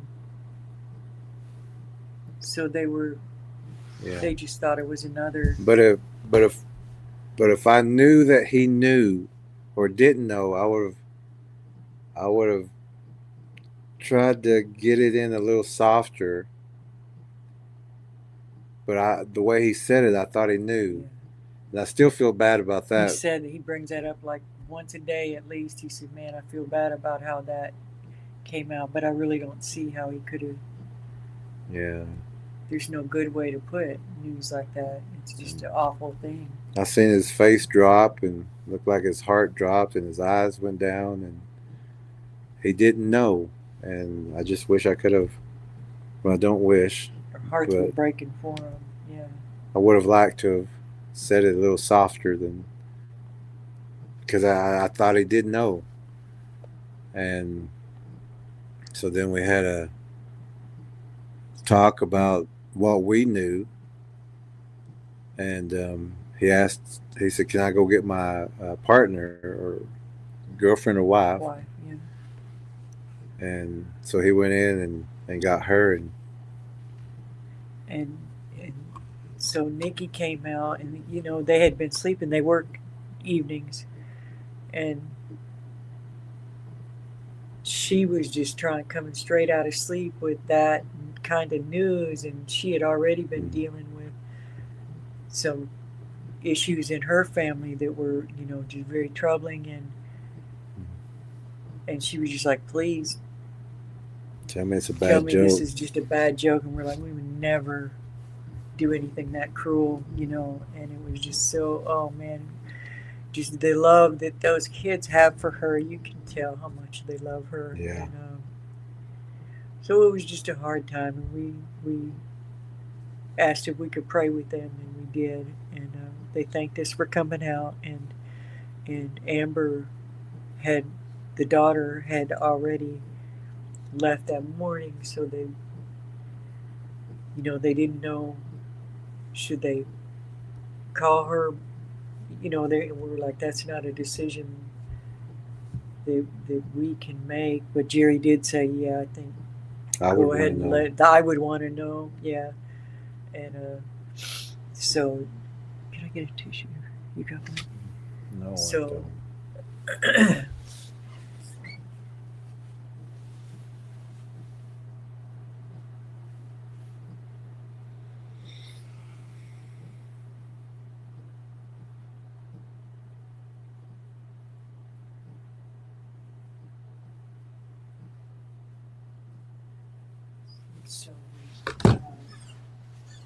we said a prayer, and then it was just our time to leave and let them process by themselves what was going on, and but we got their number, and And it's something too, because even though they're adults, they're still children as far as her they were children. shocked.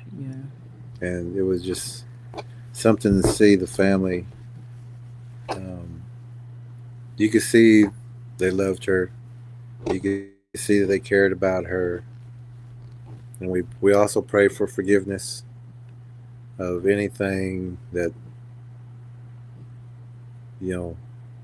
just forgiveness, really. And that should be done with everyone in our lives. Yeah. Forgive me for anything that I may have done to offend them. Please forgive them, or I forgive them. And you forgive them for anything they may have ever done to offend me. And thank you for the time we had, and we actually call that the Warriors Talk too, to Mhm. when you can do that before someone passes. But in this case, they, clearly they didn't expect this to happen. And she was still young. Yes, and so uh, I did pick some flowers. She had the most beautiful flowers, and that's in one of those photos. Um, I asked if I could pick some of those to take with me, and we came home, and then we checked on them not too long ago after that, and asked, because they're so young and the mom's gone, and like, is there anyone to help you through this process of the things that you need to do? We didn't want them to get taken advantage of by unscrupulous funeral people, right? But they had family members that could handle all that, and so um, we're like, good, they've got it all under control. And so we just said, anything that you can do, and they're so sweet, they want to stay in touch with us, and we're just blessed to know them, and we're delighted that we can stay in touch. And we'll be sending them a copy of this. They, they're having to work, so they can't watch it right now during the live stream, but we'll send it to them. And then they did decide to let Amber know, and Amber, we love you too, and like we said, these are good people. our hearts go out to you, and just want you to know how proud your mom is of you, all of you. And yeah, that time we had with her, she would talk about y'all. She sure did. And also, we would like to say thank you to the landlady, to Bailey. There's a lot of unscrupulous landlords also, and it was so important. I've got chills again. It was so important for Bailey to get these belongings back to her, and because she hadn't heard anything from the police in days, it's like they were just done. And there's terrible people that would just take everything, not worry about trying to get a hold of the family.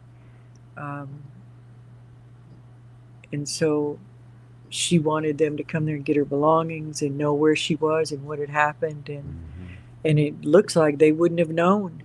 They would have just been wondering if it hadn't been for Bailey and the other person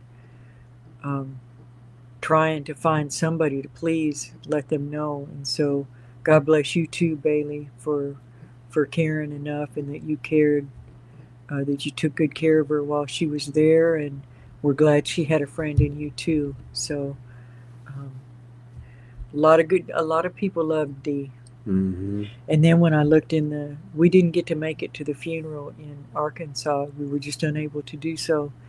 But when I read the memorial, the obituary thing, there were so many messages from people saying, and a lot of them from back school days, saying, we've been friends forever, sorry that we had lost touch, but she was always so kind to me, or she never judged me. And she, that was one thing really, really cool about her. People, it appears to us that people were a lot quicker to judge her than she was to judge other people.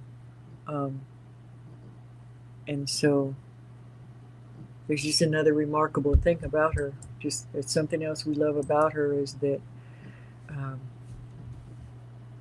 she was Dee. I want to read real quick our message to Dee, just because it puts it the best way we know how. Thank you, Dee, Deanne Smith, and also my sister who recently passed away, her name was Deanna Smith, and so I always thought that was so wild that their names were so close.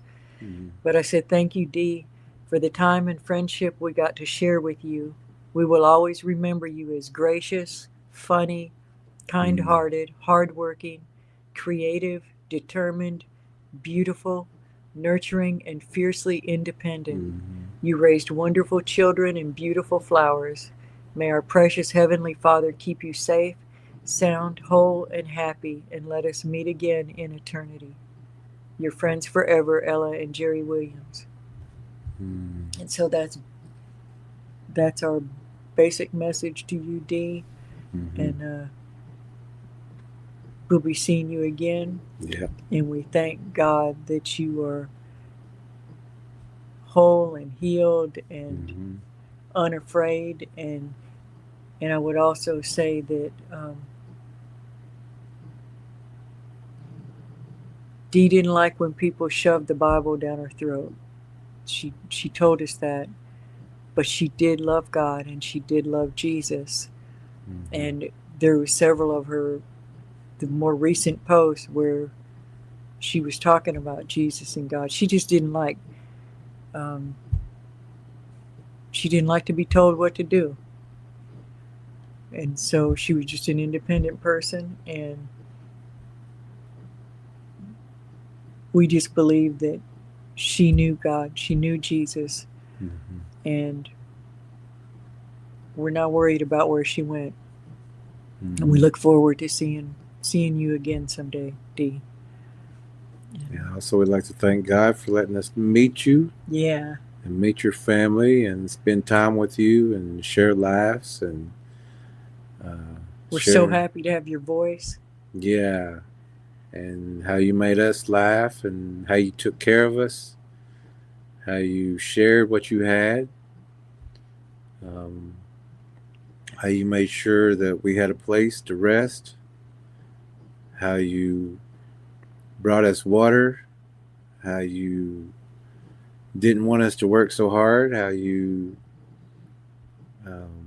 checked on us, how you cooked breakfast for us, opened your home, how you opened your home to us, how you shared your thoughts of the future, how you came and found us whenever we didn't know exactly where you were. You came out and found us and brought us to your house.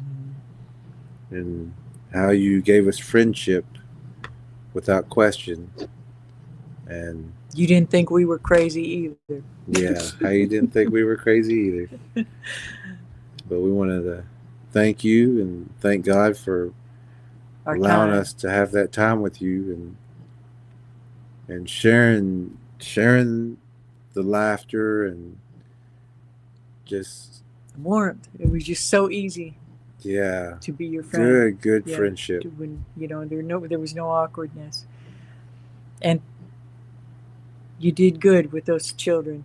Yeah, you did good with those children. That's a great legacy to leave to this world. Those are good kids. Beautiful children. Inside and out. Yeah, so, those are good kids. And good young Tyler people. picked one of the same kind of quality. Yeah. So, and she loves you just as much. And so there's our tribute and our memories of Dee, and we're going to go ahead and, do you want to read any messages or? No, we'll just. Or. Well, let's see. Should we? Because they're a part of this too. We're going to go ahead and read the comments. Run through them. We may not read every single one. Tracker Lorna says condolences to the family. Kelly says hello to everyone with my condolences to the family as well.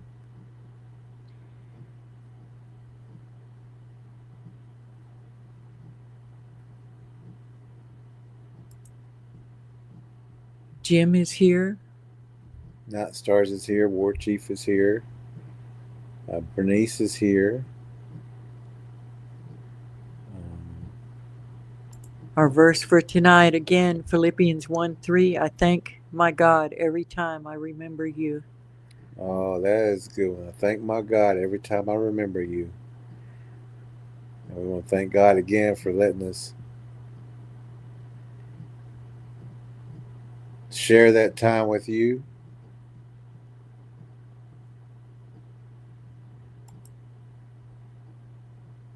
The dedication is awesome. And Is there, War Chief keeps saying Mike. Mike is here, but we can't see any comments from Mike. Night Starter's got a heart up.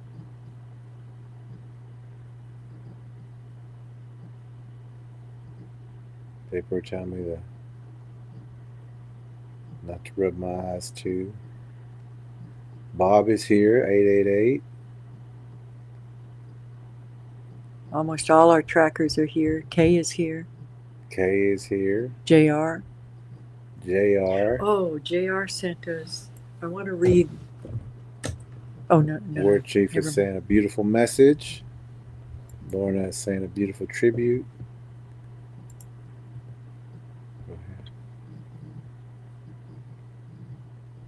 Go ahead. Oh, Tracker A says, I sent D to y'all. Oh, we didn't know that, wow. Tracker A. She said, I sent D to y'all. My heart breaks at this news. R.I.P. D, praying for her family and friends. And we had said like a week or two ago when we were going to do this, we said, we don't know who sent her to us, but we thank you for that. Wow, we didn't know it was you, Tracker A. Wow. Thank you. And War Chief said, D is standing alongside Parkway in heaven. Yeah. And Yellowhawk. Yeah. So we'll go ahead and say our prayer. Can you say the prayer, please? Father, thank you for giving us this time and giving us another friend. Thank you for letting us share this time with Dee, now that she is with you. Thank you for the smiles that you shared and bestowed upon us with her. Thank you for having her to be a joy in our life. Thank you for letting her make us smile, make us laugh. Thank you for her taking care of us. Thank you for making sure that, for having her making sure that we were safe. Thank you for having her make sure that we had plenty of rest. Thank you for her opening her house. Thank you for her taking us in and sharing memories and sharing the future and sharing her family, sharing her pets, sharing her life with us. Thank you for the time that we had. Every moment is precious, and we want to thank you for the time that you gave us with Dee. Thank you for allowing us to be there to help comfort her as she comforted us. Thank you for giving us the time to enjoy what she wanted to share with us. Thank you for giving us our friend. Thank you for everything that you do for us, Lord. Everything that you're doing for the family. Thank you for comforting the family. Thank you for being there with them. Thank you for your understanding. Thank you for Dee to give life to her children and that they're continuing. Thank you for Dee having her children to be good people and how they care for other people. And thank you for giving them good hearts and soft hearts and how they'll continue. And thank you for being with them. And thank you for everything that you're doing for the family.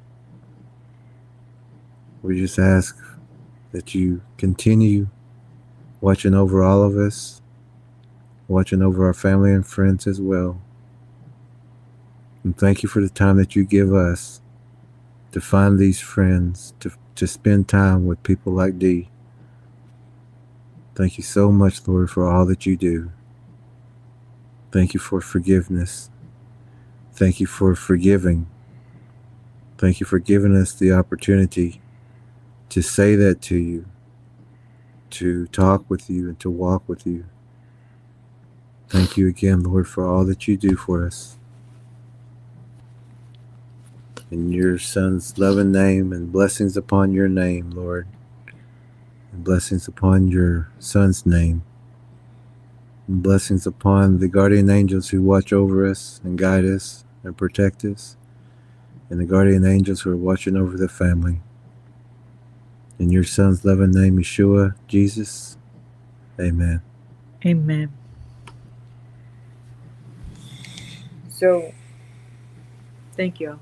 Have a good night.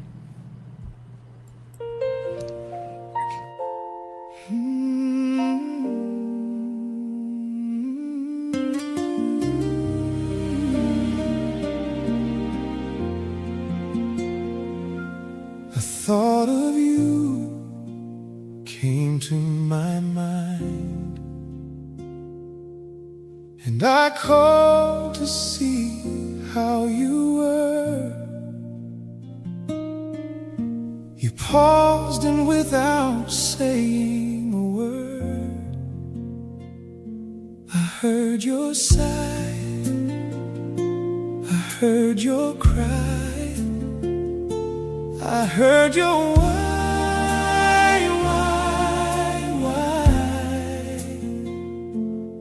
So we prayed and put all in our Creator's hands. We gave our fears and our worries away, and as you eased our pain, we said a prayer. I decided that I needed to do more than pray, for out of the blue I wanted to go to you. I wanted to hold your hand and say, it will be okay. But I also heard a voice too. It said they don't need you. Let them be who they are, and it's too far anyway. But that voice I've heard before, as I was traveling to pray for a soul who needed a friend, who needed to hear words of care. So I dared again to travel that dark and lonely road. Oh, this road I am traveling is a road not taken by many. When there is temptation and sorrow and traps to harm all who care, I know these voices will be there. The devil will be working overtime, trying to stop me from reaching you. Ooh, and the other clearing my way, so still I go, for I know my Creator watches over me, shielding me from what could be done. For your Son gave all to keep your children safe. Still I ask, Lord, why do they not pray to you? For it's easy to talk with you too. Day and night you answer each prayer. When we do not know, we are praying as we say,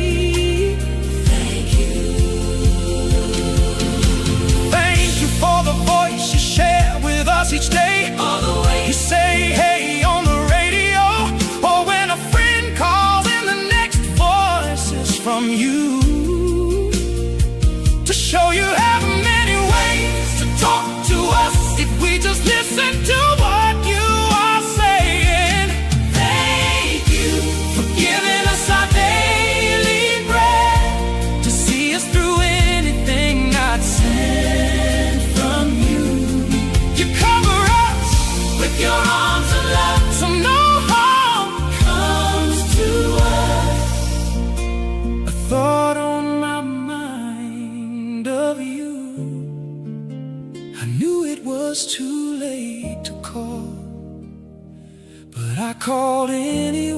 say hello. I could hear your voice, but you didn't say a word. So I prayed for you and hung up the phone. I know you heard the voice you needed to hear, because it was the same voice I heard that said, give your friend a call, and your voice was heard once more. You give us the faith to know how great thou art, how great thou art. Please show us your grace for our faith. Thank you, Creator, for the days you give us as children, to play in the sun, to share the fun and smile of life, for the memories of seeing the children play, for the time to make our amends and to forgive what has been done. So do not be surprised when I give you a call from out of the blue, because the thought of you came to my mind. Thank you for giving us our daily bread. Thank you for seeing us through anything I send from you. Thank you for covering us with your arms of love, so no harm comes to us. Thank you, thank you, thank you, thank you for giving us our daily bread. Thank you for seeing us through anything not sent from you. For covering us with your arms of love, so no harm comes to us.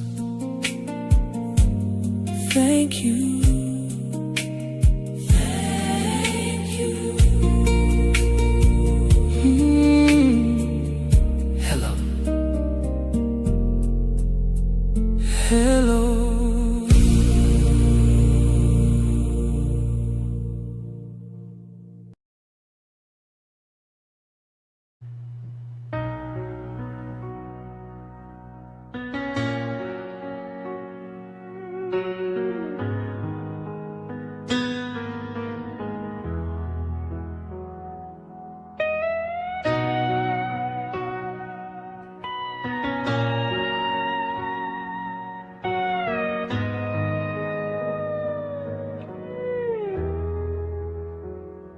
When I woke up, my eyes were still closed. I could hear that the light was bright. I was told this is the road, but I couldn't see my hands in front of me. It's so dark, I feel so alone. Demons scream here, free to do, free to scare my mind. There are voices that speak words that I cannot understand. Where is it safe? Where is it safe for me? As I kneel down, my hands held together,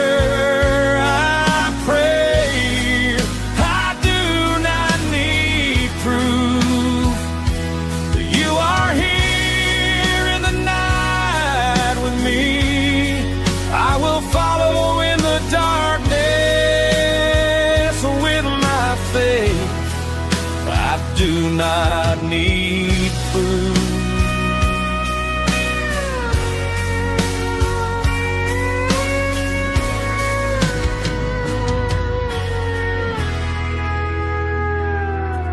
I was told to trust and to listen by reading words.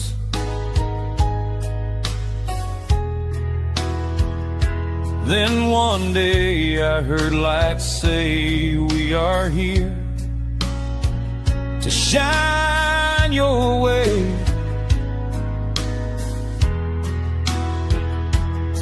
I could see the lights were praying for me. They were pleading on my behalf to save my soul. I know their voices, I understood what they are saying. I was asked to give thanks, asked to keep my faith. I gave up.